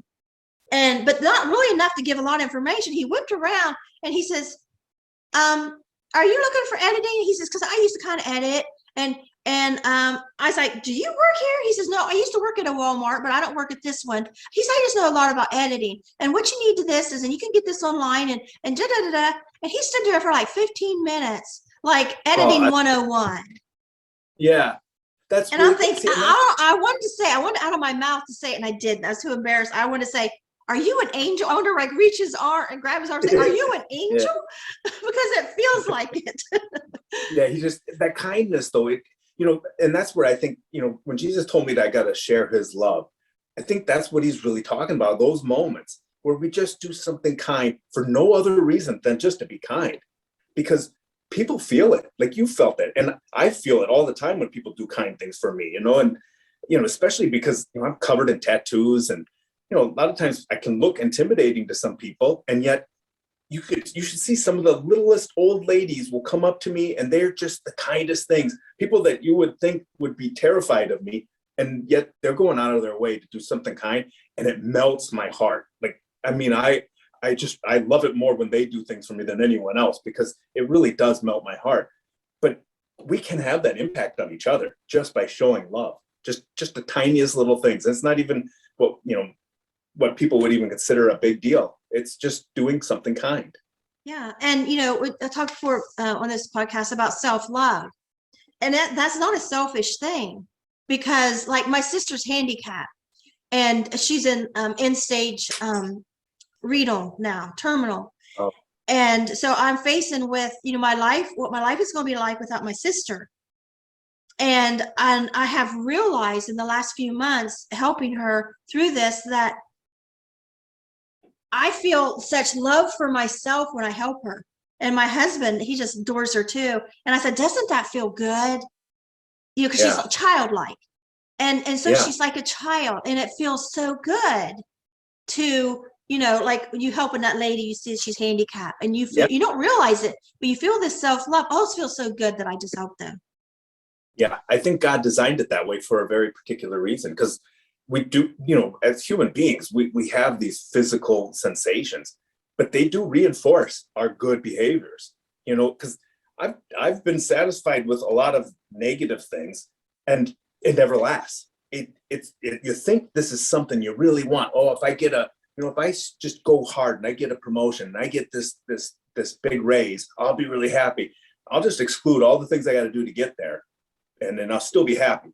No, those things, they hurt us. Those negative things we do, they hurt us on the process. And that extra raise, the promotion, those things never last, because then after you've attained them, now you got to find something else to fill that void with. And you're never going to do it. And you never get that time away from your children back either. No, you don't. When you're all career focused, trying to build a better life for your kids, and you get older like me as a grandparent, and you look back and your house is quiet and you think, I can never get those years back. I was working full time. I was going to school. I was, taking in foster kids. I was working on these cases for children's services late at night. And, and I think, where was my kids? Yeah. They were watching TV. They was in their room, they was visiting their cousin. And then they got to be teenagers and they're with their friends. And I just want that time back. Yeah. Because all that don't matter now. No, and we all know we can't take any of that stuff with us. Right. And, there are certain things we have to do. I got to pay the light bill. I got to pay for the food. But after that, what else do I really need? Do I need all the bigger cars and the bigger house and, all these extras? And I found that those things have never really provided me any kind of enjoyment. you know, I like to get something, you know, in that moment. And then it becomes something I'm used to, and I no longer care about it. It's on to the next one. I don't want to live like that anymore, because I never had happiness that way. You know, it's always a chase. It becomes the attainment is what you start to feel happiness about, but it's not even a happiness. It's more of an addiction than anything else. And this, I find, doing these good deeds, I'm constantly on the lookout for them now. You know, like I was looking at that lady today, and I thought, does she need help? And I kept questioning myself, like, am I just getting overzealous? Am I going to do the wrong thing? Am I going to do the right thing? And then I just had that very clear inclination that I should just go and ask her if she needs some help. And I got something out of it. I know she was happy, but I think I was much happier than her, because it feels good to help somebody. Yes. And as long as you're safe in doing so, we still have to listen to that voice that says, oh, I want to go help. And that voice might be saying, do not cross that traffic. It's dark, it's raining, there's too many lanes, or the car's on fire, or whatever, I mean? There might be a voice coming in saying, stop, don't go, too. Yeah. And we're like, oh no, I'm doing good. Do you know what I mean? Because we tell that, sorry, it's like, sometimes I tell that voice to shut up a lot. Yeah. And because whatever. Because there can be also nefarious voices that want to tell us what to do. And, I found that the demons are very adept at manipulating my already bad personal behaviors, the habits that I've acquired over my life. They know how to they've seen me in action long enough. They can sit there and whatever, I don't know how they do it, but they do a pretty good job of it. And they make me feel like, oh yeah, I should do this, or I should do that. And really that other part of me, that peaceful part, it gets disturbed. And once that disturbance happens, I know, okay, something's not right, because when I'm being called to something peaceful, the peace stays there. It doesn't get stirred up. You're right. And so that's really kind of the thing I go for. And it's like, but you're right about not rushing into it, because I could see, particularly when I'm, like I said, I'm on the lookout, right? I could see them trying to pull me into something that might not be good for me. And yet, it's that disturbance of my peaceful part of my being. And that comes from God, is that peaceful part, because everything else comes from the world. Like doing the right thing brings a calm.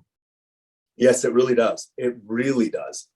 Yeah. And we always tell kids to do the right thing, and then I don't know where the message gets lost. The schools, I remember when they told me to do the right thing when I was a little kid, but then along the way they started changing that thing up, telling me, hey, you do you do what's best for you. But that's not the right thing all the time. In fact, usually I chose the things that were only good for me, not for anyone else. And that's not a way to live.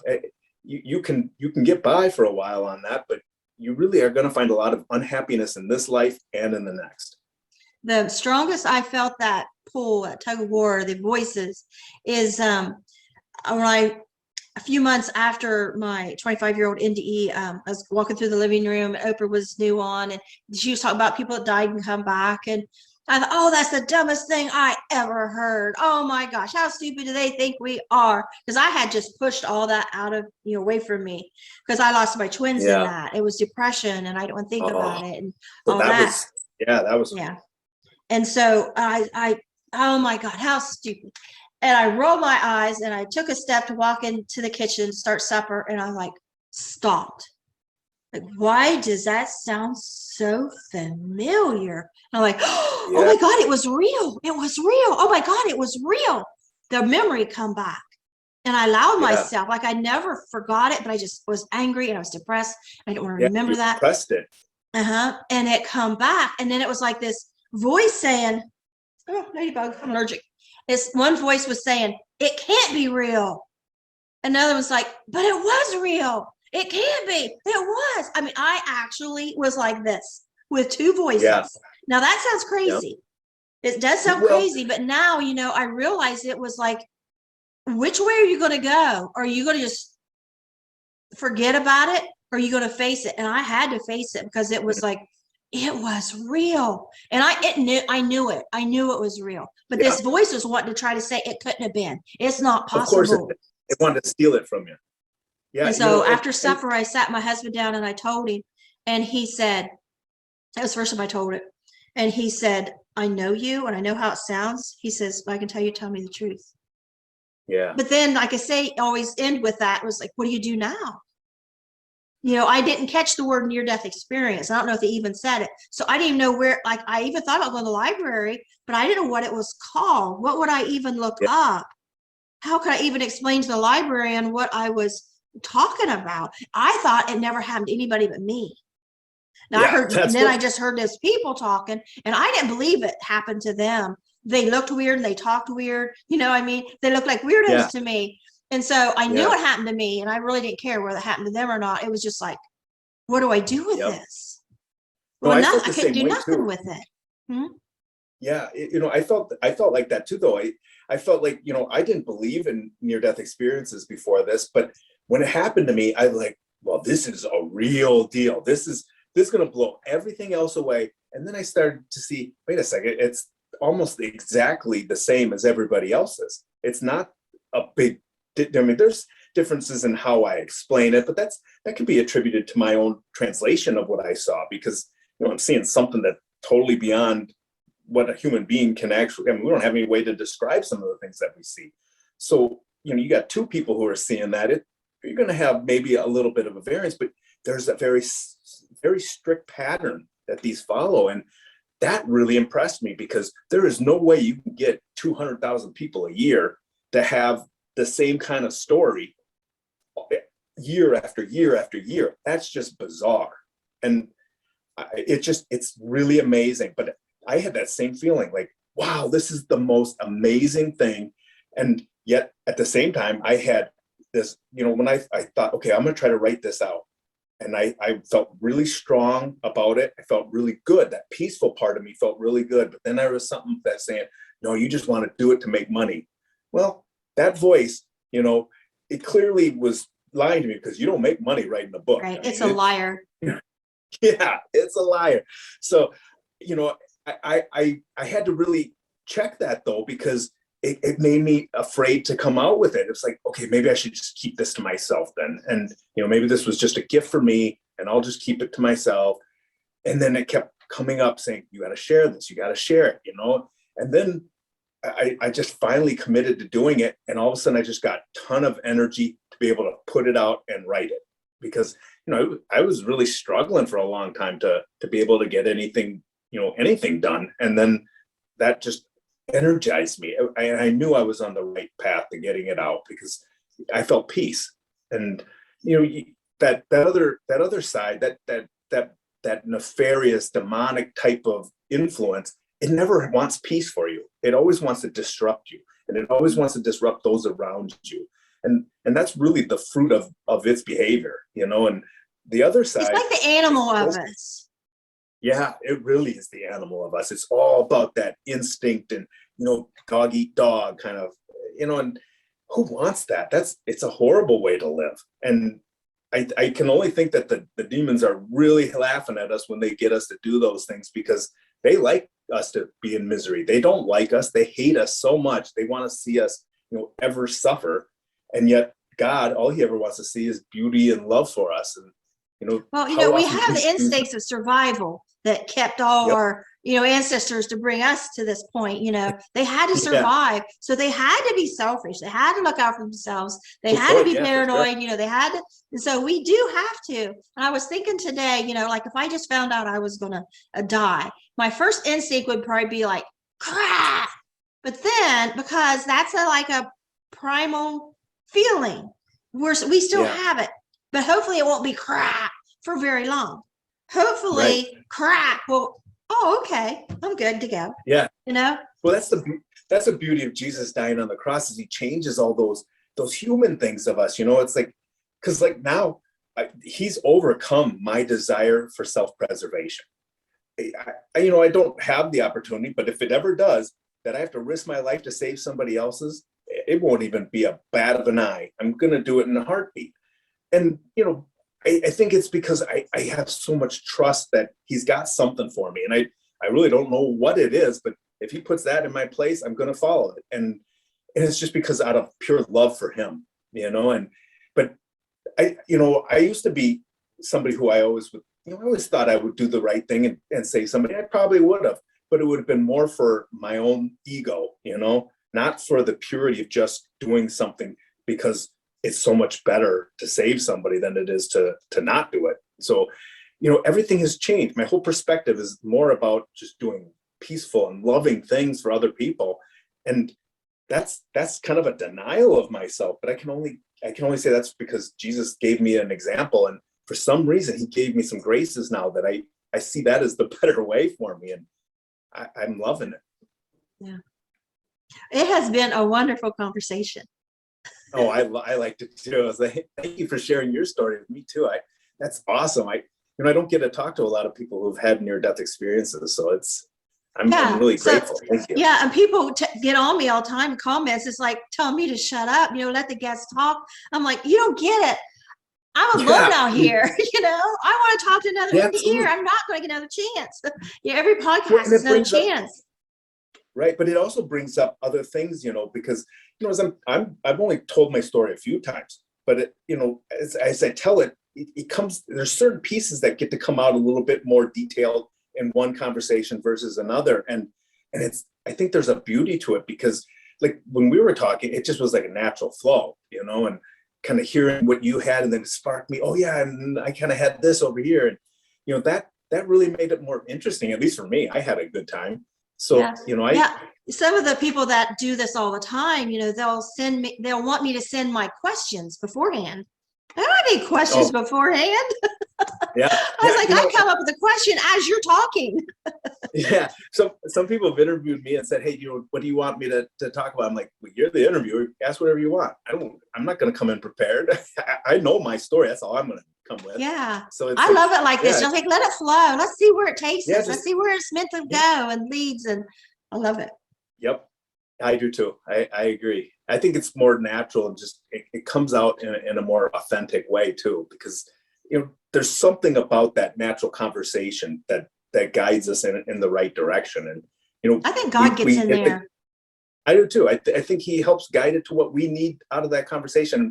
He also knows who's listening and what they're going to need, because it's not just about you and us, it's about them too. And sometimes having those reflecting voices back and forth really does deepen the whole conversation.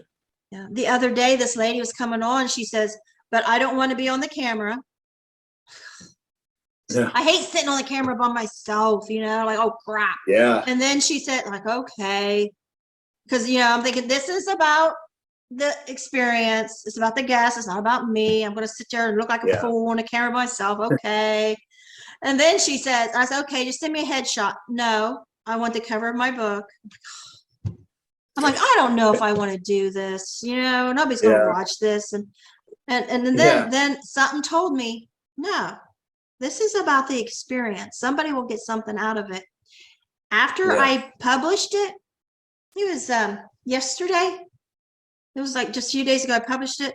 Somebody commented, I was raised in an atheist home. And she did not believe until she watched. Oh, that's awesome. Like, mic drop. Yeah. That's what it's all about. I mean, that's, to be able to snatch one away from the other side is so cool. Because, it's great when other Christians or people of faith say, wow, that's, your story is really powerful. But when somebody who struggles with their faith or has no faith at all, I love hearing that. And, that's kind of why I don't like being on camera any more than anyone else does. But I do know that for me, it's better if I get to look people in the face. Because to me, I want to be able to have that eye-to-eye contact because, I had my doubts before all this. I want people to look right in my eyes and know I'm telling the truth. Mm-hmm. They can think he saw his neurotransmitters. I still believe what he believed beforehand. They can believe that. I know that's not the case, but at least they know I'm not lying to them. And I think that's a really important piece for me anyway. But somebody asked me, why don't you do like other podcasters and put the speaker, like take me off the camera and just have them? I'm like, and I gave one word reason, bonding. Yeah. I want to bond with my guests. Like when we first Absolutely. met on here, Right. I'm like, I didn't know you. And I'm nervous Right. and I'm anxiety and I'm like Me praying. I'm like, too. God, Yeah. help me relax. Take this anxiety away. I just want to focus on your story because, there's some anxiety going on at first because I don't know you and I'm trying to Yep. connect to you. And now like, here we are. I just Right. want to hug you. You know what I mean? And Yeah, me too. that's the way I am at not all, but majority of my guests. By the end of it, I just want to hug them. Now, there's been a few people that are just like, da, da, da, da, monotone, and I'm trying really hard to connect. And I feel like I'm going to doze off, but I don't want that. I want this. I want that energy. Yeah, me too. I know. I agree because it's awkward. You're just meeting somebody for the first time, and they're going to talk about something extremely personal, and something so powerful. And it's nice to be able to look at each other, and that's how human beings are meant to converse with each other. We're meant to sit there face to face, and granted we got a computer screen, but it's a lot closer than just a phone. I mean, this is a pretty intimate way to communicate with each other. And who else are we going to walk into tonight, tomorrow, and this month that's been in the white light? You know what I mean? You were in the white light. I was in the white light. Like, let's talk about it. Right. Especially because, I could walk by people who have had that experience and I'll never know. It's not like I get a ding dong that says, hey, that guy had a NDE and that lady did too. And I don't know. So I never get the opportunity to talk to other people who have it. And it's great too. I love it. Me too. I'm really happy. And I know God and Jesus and all the angels are just excited when we do it, that we're sharing this because, these go all over the world, these podcasts. Yeah. Cool. I have this little button, analytics, and it'll tell you how many views in each country. And that's just awesome. Like, yes, God, look, God, look what I did. You sent me back and I got to raise my sons and this guy got to come back and, and we're bug flying around. And I'm like, so I think that all this energy that you have experienced tonight is going to heal whatever is wrong with you. Because I believe that energy heals. Yeah. And some people, there's no doubt about it. There's no doubt about it. I mean, that's how Jesus was healing. He was just doing it with that energy, but that energy is love. It's like, I feel like you will the best for me, and I know I'm willing the best for you. And that's really what love is. We're supposed to will each other. We're supposed to want each other to be able to go to heaven, Not that we all win $1 million. That's not love for each other. Loving each other is knowing that we know God's there. We know He's waiting for us. I want to help as many people to get there as well, and makes God happy. I really want to do that. Yeah. And if I croak tomorrow, you croak next week, it's all good. There's still silver linings because we know where we're going. Right. Yeah, absolutely. I can't wait for that to happen. Although I'm waiting. Yeah, I want to live to be 100. I want that 100th birthday party with my kids and great grandkids, and I want to be here for everybody. Know what all happened in their life. I don't want to do it in a visible ghost. Where they can't see me. But it's way and more then fun if I do have to go sooner, then I want to be a guardian angel.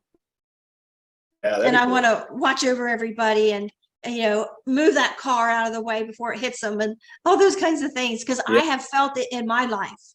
Those guardian angels so many times. And I know they're there. Mine's a hard worker, I'll tell you that. I have put mine through some strenuous activities and amazing the work that my guardian angel has done. Yeah. And there's so much to be angry and upset and worried about today with everything going on. But when you and I get talking, it's like, that stuff don't matter. It goes away. Oh, good. No, it really doesn't. Yeah, that's how I felt when I came back too for at least a week or two, that nothing, not anything. The doctor said, hey, you got to do this. Okay, whatever, I'm fine. And then they say, hey, this has got to go, okay, all right. Nothing bothered me. Not even a bit. And I always want to try to get to that point. I'm hoping before I die again, that I'm able to get to where I'm constantly living in that awareness of, whatever God has for me, that's what he's going to allow to happen. And I can be confident in the fact that I'm doing his will just by accepting whatever falls on me, good or bad. Yeah, because we can't see the silver lining.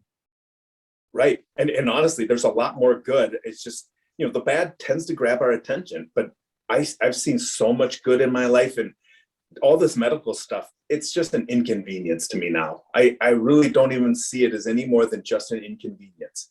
And well, I'm so glad that you've got the insurance from the VA. I mean, yeah, me too. Because otherwise I would,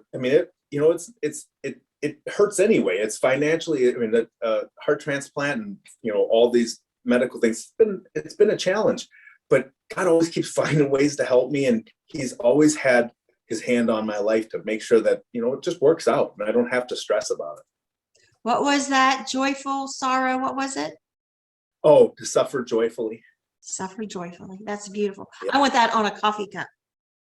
You know what? I should do that too, because it really is the way that all human beings should live their lives, because, you suffer today and it turns into joy tomorrow, but why not just to have joy the whole way through? Because you're really doing what God wants. If he thinks you're strong enough to handle some kind of, heart transplant, then you should be feeling pretty good, because he thinks you're strong enough to handle a heart transplant. Yeah. And people that get suicidal forget, and we've all been in them places, dark spots in our life, yeah. But we forget, you're thinking, I don't have this, I don't have that, and I don't know. Right. No matter if it's material or relationship, which you lack. Well, guess what? Pick your arm up. It works, because some people don't have an arm to pick up. That's right. That's right. Open your eyes and see, because a lot of people are blind. Yeah. To take a perfectly healthy living being and kill it. You know what I mean? Yeah. Right. Yeah. Especially because there's, what's a problem to one person isn't to another, and it's like some people, they get really upset about financial things, and some people get upset about medical things, and some people get upset about whatever, but the other ones don't bother them. So, it's like we make our own problems. We make them into what they are. They're really not the monsters that we think they are. It's our perception and how we let that play in our minds. And, once we kind of release that false idea that we have control, we don't really have control. We can impact the outcome. We can do a lot of good things or a lot of bad things that make that outcome what it ends up becoming. But I can't stop the fact that I was going to have lose my heart. That, I prayed. I asked God to not make me lose my heart. That wasn't in his plan. But I look at it now, I'm like, wow, I got something from somebody else who was so gracious to donate this to me. I pray for that person every single day, and I thank them because they gave me additional life. And, I really think, like, I've got to live my life in a way for that person too.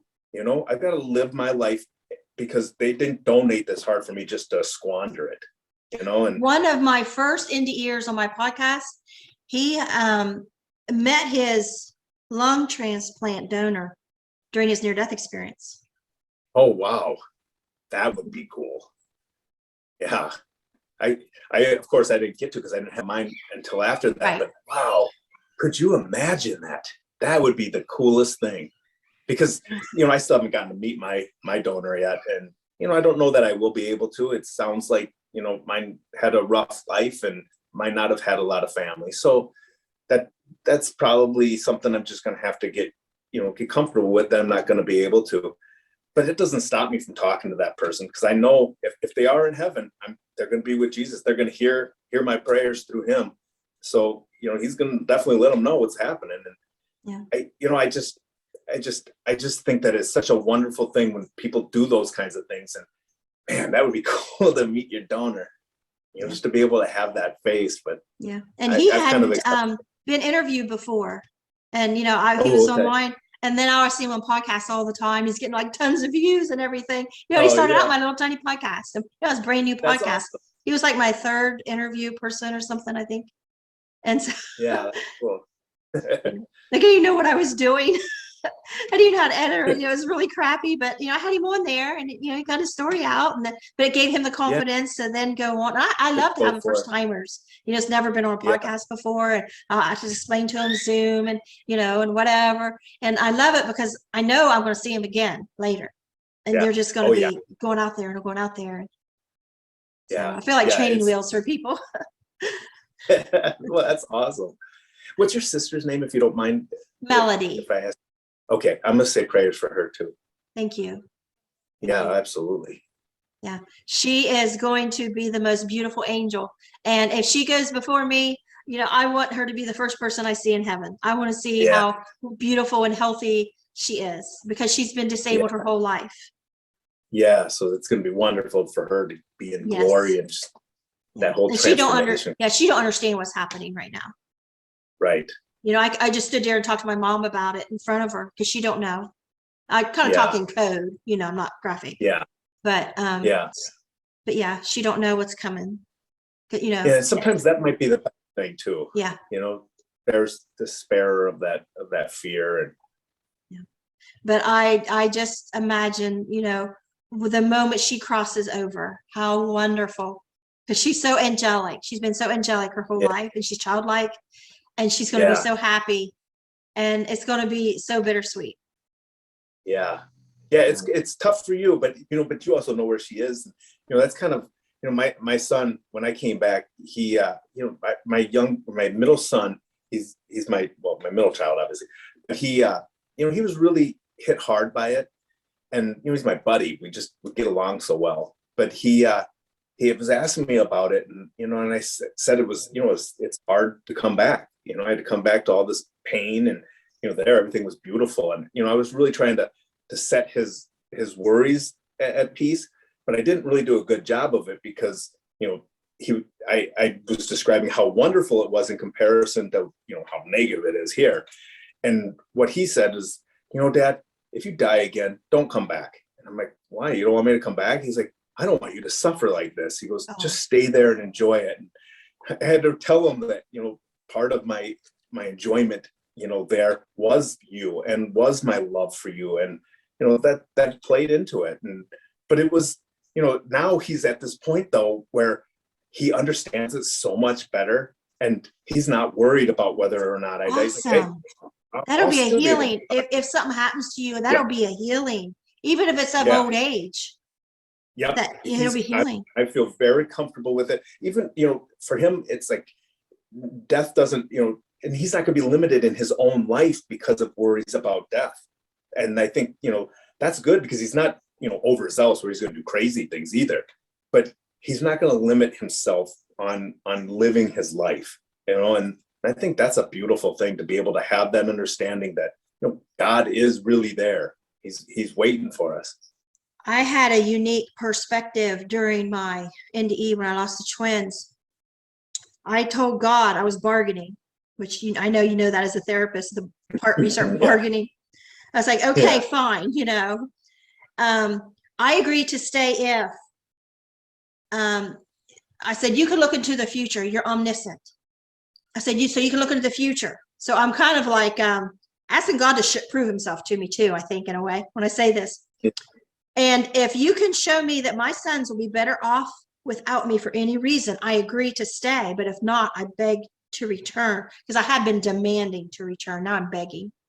Yeah. And so then I see Jesus from behind, and it's wavy brown hair, just like our typical, my imagination of Jesus. And I see this man from behind. He doesn't turn around or anything. I see him behind, and he's waiting for me. And I go with him, and we're side by side like this, and we drop down out of heaven. And now we lived in a trailer at the time, and we were in the future. Because I asked God, you know, if my sons would be better off for whatever reason, I agreed to stay. But if not, you know, and so I was taken to the future. When I seen Jesus standing there, I just like instantly knew. I joined him. We dropped down the future, and my boys are in their bedroom, and they're discussing the fact that mom has died, and they look the same age. So it was still fresh. Yeah. And now, you know, when I got older, I look back, and it's like a scene out of the Christmas Carol. You know, you take them to the future. Yeah. And they were discussing the fact that mom has died. And my middle son, Jeremy's very sensitive. And he told his other brother, he says, I don't care that you say mom is dead. I want her back, and I want her back right now. And he was crying and he was angry. And I felt his pain in my heart, and it hurt so bad I retracted. And now I'm back in the white light. But when I was first in the white light, I looked down and I couldn't see me. And then as I was arguing and spilling out my past, like life review, telling God my past with the, projectile vomiting that come out clear and all that, excuse me, then I see a physical me. So there's this, like, I want to say but there's no me, right? There's me. And then I see a physical me yelling all this stuff, like it was separated from me. And over here on my right was, I say, a panel of people and God sitting up front and center, but it was just a faint outline. Excuse me. And so now that I'm back after seeing my son upset, and now I'm back, but I'm in a physical body. And that's the first time in heaven I'm in a physical body.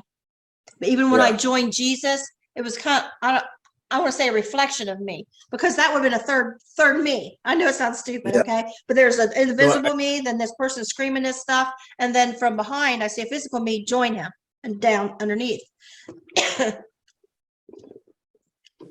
And then, so now I'm in physical body, and because I see my hands come up from my face because I'm sobbing. And I realize it's not God's fault that I died. It's mine. When I was 20, my ex forced me to get sterilized during the second C-section. Oh. And when I was 25, I found out I could have it reversed, and I had the surgery, and I found that it would give me 5% chance of a two pregnancy. It said every woman has a 5%. This will give you another 5, so you have 10% chance. And I got that two pregnancy right off the bat, right after surgery. Yeah. And so I said, I just knew it was this honesty. It wasn't God telling me, it was me judging myself. And just like my life review wasn't God, it was me showing him, And so I was like, I accept it. I caused myself to die. I caused my twins to die. I caused my sons to be motherless. I accept it, and I'm sobbing. And then I thought that would be it for acceptance. But now another thing, because as mothers, we got to worry about everything. We can't worry about one thing. We can't worry about that, and we're worried about something else. So then I thought I accepted that, and I let that go. It was my fault. And so basically I felt I deserved to die, is the way I felt. Yeah. And so then my next thought was, okay, accept it. And I thought, well, I'll see my sons when they're old men, they die. I'll be here waiting on them. And then this fear come pounding in, and it was like, what if my sons are so angry because they lost their mother at such a young age, they hate God, and my sons never come to heaven? That's when I ended up sobbing, and my hands come up, and Jesus was now sitting beside God, and all I seen was like the bottom of his feet. And I think that was like your imagination forms, like you hear something outside and you think it's a cat and you imagine a cat, you know what I mean? It's like that. It's like I imagined the feet. And so I'm like at his feet sobbing, and I brought my hands up and I said, who else will teach them about you? And then I was back in that wheelchair. Wow. And so that is the impact. They say, oh, I felt the love. And why do you feel all that on my near-death experience? I felt it back in that wheelchair. Yeah. God just gave me my life back. I was in heaven. Yes. Yeah. And I am in awe of that for the rest of my life. The God gave me my life back. It's such an honor to be able to be alive to watch your children grow. And now I'm watching my grandchildren grow. And that's an honor. And I honor God with my whole being because of that. That's so merciful on your part. Yeah, so many people die of tubal pregnancies. Yeah, and it was the biggest one they ever saw. And then for Dr. Oz to say every time you passed out, you died. And I always thought that. And God kept me alive all night. And that's what I prayed. God, just keep me alive till morning. Maybe the doctor will come in early and do an ultrasound. They'll find out what the heck's going on. And that's exactly what happened. Wow. And so they said I had internal bleeding filling my entire abdominal cavity clear up my chest. And, I shouldn't be here. But I'm only here because God allowed it. And I feel his compassion for me. Right. And that's something nobody can take from me, you know. And No whether way. people say, I don't believe you're NDE or whatever, but you know, I made peace with that by the fact that, because I wrestled with it, because you know, I was a counselor, I was an investigator for children's services, you Yeah. know, I was all these things, and I had a wonderful, impeccable reputation, and I didn't want to Right. look crazy. Yeah, But me too. yeah, and but I got to a point, which those careers was already done. I was looking for another career, but still, I was thinking about going back to those things. And you can't do that if you're talking about this stuff, I thought at that time. Yeah. And finally, I had come to the conclusion, it's all true. I'm not lying. I'm not a liar. I'm Right. not type person to make up stuff. The only conclusion to come to was that it is true. And that's all I could come to. And so since it's true, I had this fear that when I do die, that for good, that if I didn't tell, God would ask me why. When he sent me back and I was allowed to raise my sons, why didn't I tell anybody that was real? Because when I first went through the tunnel, got to the bright white light there, for that very first second I was there, I remember the thought I had before I seen this panel of people, the outline and all that happened. I thought I was alone. The first thought in the white light was, wow, it's real. All that God and Bible and Jesus stuff, it's real. Not that I seen a mansion and the gold gates and none of that. It was just, I went through, whizzing through space. I'm in this white light. I never heard of white light before. You know, I didn't hear that in church. And so, but I was somewhere and I thought, it's real. I thought, and I was talking to God, even though I couldn't see him, just like we pray to God, you know, just that. Putting it out there. I said, God, you need to send people back. You need to send people back so they can tell what they saw, that this is real, because you know, the Bible's getting old and people's not reading it no more, and it's outdated and they don't hear them stories. And with me, I read it and I don't understand the word I'm reading. I was like, God, you need to send people back so they know this is real. And then sometimes, like I say, I have to pinch myself when I'm doing these podcasts. Because look what I'm doing now. Right. We're telling everybody it's real. We're not liars. Okay, I'm sure there's some lying. I'm sure there's some lying. I'm sure there's some that are just wanting attention, or they're hoping to get a book deal, they'll be famous. I'm sure there's some. But I am telling you, you and me and a lot of other people I know, we were there, and it is real. Yeah. No, I agree, because you know that rational people don't make up stories like this, because like you said, you know what it's like being a counselor and having your reputation, particularly when you're dealing with other people's mental illnesses.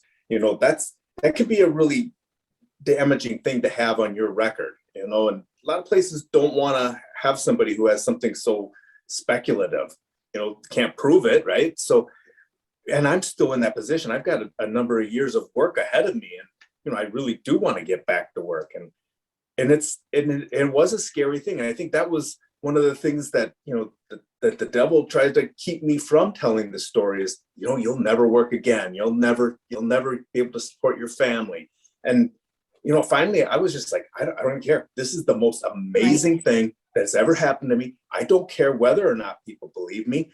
I don't care whether they do or they don't. It doesn't matter to me. I have to tell this story because I care about it. Right. It's something so fantastic that, you know, and then of course I find out how many other people have it. So it's not, you know, it's still, to me, it's the most fantastic thing ever. But, you know, I thought it was, you know, I thought I was so special or something. I don't know what I thought. I know, but it is reassuring when you feel that special. I mean, I know what you mean. You feel like you're so special, and then you find out how many people had them and how much better their story is than yours. I mean, better, you know what I mean? And so you don't feel so special anymore, but that's okay. Right. Because feeling so special is kind of weird. So it's okay. And you're right. We all are special. Even the people who don't have these experiences, God loves them just as much as he loves us. And that's the whole thing I want people to understand, is that God loves us all so much that he's even willing to let us go there and sometimes come back. But trust me, it's even better when you stay there. It's the most incredible. There's nothing to worry about that this life can prevent. You know, I don't even care what I have to suffer, what I have to go through. I couldn't care less. I get to go there, and he's going to fill whatever pains I have with joy. Bring them on then. I'm like, hey, whatever I got to go through, it's just going to feel better than when I go there.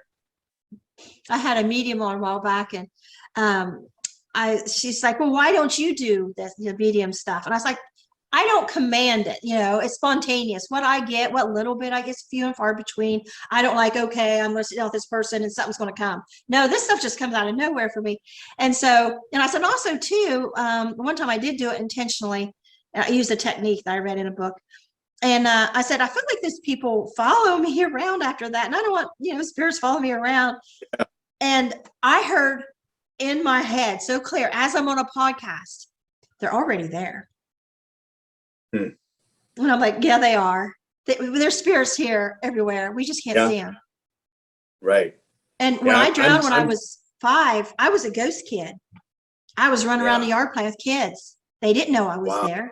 I was walking along talking to 2 boys that was carrying a fishing pole and a pail. And I was like, huh, what are you doing? What are you doing? Where are you going? Where are you going? At first they ignored me. Then the young one was talking telepathic. Oh, we've been fishing and we're running late. We hurried home. I was like, okay. And I didn't understand that for the longest time. What in the world? Yeah. What's these memories about? And then when I come to understand this is real, and that I know now, we can say what it's like to die and go to heaven. Right. And I can tell you what it's like to be a ghost. There's not many people that can do that. No, yeah, I didn't get that experience. So I mean, that's just amazing. But kind of you did, because you saw things going on. Yeah. So that is as a ghost. I guess, yeah. I mean, I think it's so bizarre to me to even hear all my own experience. When you compare it to like the stories I hear from other people, it's like, oh yeah, I was at the football game, or I was at this, and I'm like, you want me to tell you a story? I got a story for you. But I found that a lot of people don't even want to hear stories like that. They either get really afraid, and I think sometimes it's because they don't know what they're gonna, which way they're gonna go. And but I think it also comes down to, like even with my heart transplant, I've told people, yeah, I had a heart transplant, and they're like, oh, okay. I'm like, a lot of people who've had heart transplants. I would ask some questions if somebody told me they had a heart transplant. It just seems kind of interesting to me, but it's kind of amazing how many people. A lot of people just don't care. Yeah. Yes, a lot of people just aren't interested in anything, but they love to tell you a million things, about, their whatever, the money that they're going to make on this. Right. The boat they just bought. Yeah, something like that. And it's like, I'm sorry, but I don't care about that. So we tend to not have a lot of conversations because, I'm just not into those kinds of things. But I am into hearing about you as a person. Tell me about you. But a lot of people don't really know how to do that. I used to worry a lot about like losing my house. You always, like as a young person, you buy a house, you always worry about you can lose your house. Well, right. Then now, Biden got rid of the pipeline, and my husband and I are pipeliners. That's my new career after counseling and everything. So work with him on the pipeline so we could travel together. And I started worrying, and then it dawned on me, I love this guy. We have a camper. We can live in a camper. We're happy in that camper. I don't have to be in this house. This is stupid wood. Right. And we can lose those things. I always was so proud of myself for my physical abilities. I worked out hard, and I really did work hard. But that can be gone in a second.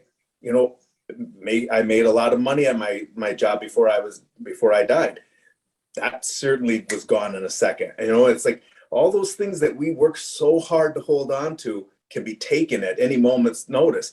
But if we neglect the things that really matter, like our families, and most importantly, our faith, because that relationship with God, that is the one thing that gives us security throughout life. And we really can't neglect that, because we will have all those fears, and we'll develop into those people who have to have all these things in order to find happiness, because they don't have the one thing that makes them happy. I think I heard you say you were in martial arts. Yep. Okay. My oldest son, Matthew, just won 3rd place world championship jiu-jitsu in Las Vegas. Oh, awesome.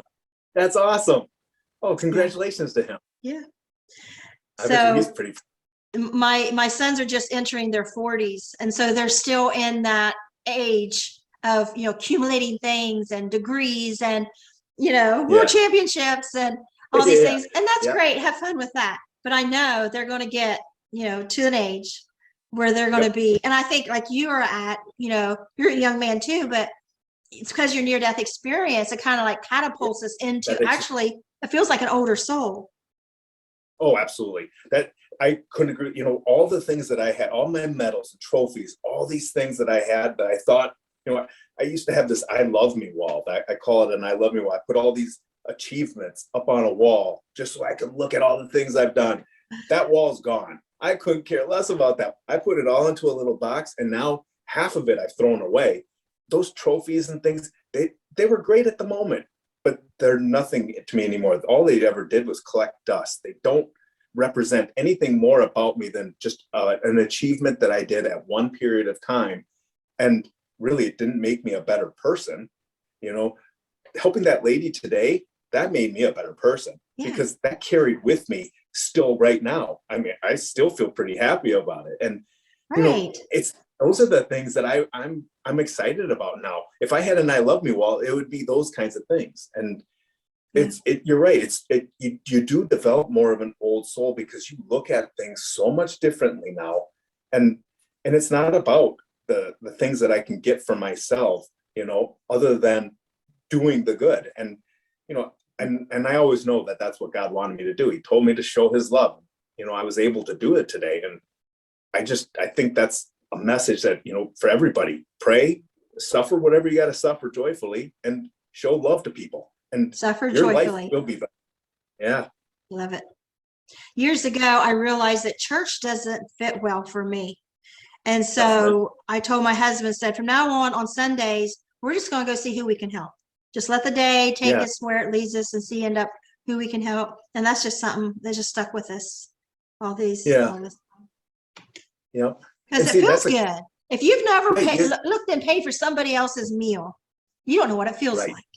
Yeah, you really don't. I mean, especially, you don't know what that person's story is or situation, but you're bound to hit. There's not a lot of, the poorer people in this world are far outnumbering the rich people. So you got a really good opportunity to help somebody who probably does need it. And anonymous, do it anonymous, because that feels so good to sit back and watch them react and not know who did it. I know, because I get my reward from God, so I don't need it from anyone else. But he does. It's like I don't even know how it happened, but they have the little retractable arms to let you go through each person after you pay your ticket to get out of parking. So after that lady went through, the arm came down, and I went up to pay mine, and all of a sudden it just went back up. I was like, what? And I was like waiting for it to go back down so I could pay, and it kept saying go, so like I had already paid, and so I couldn't do anything. People were honking. I'm like, I guess God wanted me to have a free one. I was just awesome. Sometimes and it doesn't always happen that way, but I kind of felt like, hey, God's saying, yeah, you did the right thing. You listened to the right thing to do on this one, and it was just my pure joy of doing something for love. Yeah. And it's easy to say suffer joyfully too, because I remember being in labor for my first son, and I can't think of the comedian's name. Johnny Carson was on laughing. He was on the television laughing while I was in his hospital bed in labor, and I hated him so bad. You can't always suffer joyfully. Yeah. But isn't that true though with pregnancy? I think you can really relate to it, is that how joyful are you after that suffering when you're holding your baby? Nothing like it in the world. Gone. Right. There's nothing. That's what everybody tells me. My wife constantly says that. And, that's how I feel now. It's like, yeah, God really can turn something that you think is pain and just agony into something so wonderful if you let him. And that's all we got to do is sometimes get out of our own way and let God take control. And he really does wonderful things. Yes. Yes, he does. We're both here. Yeah, we sure are. Yeah.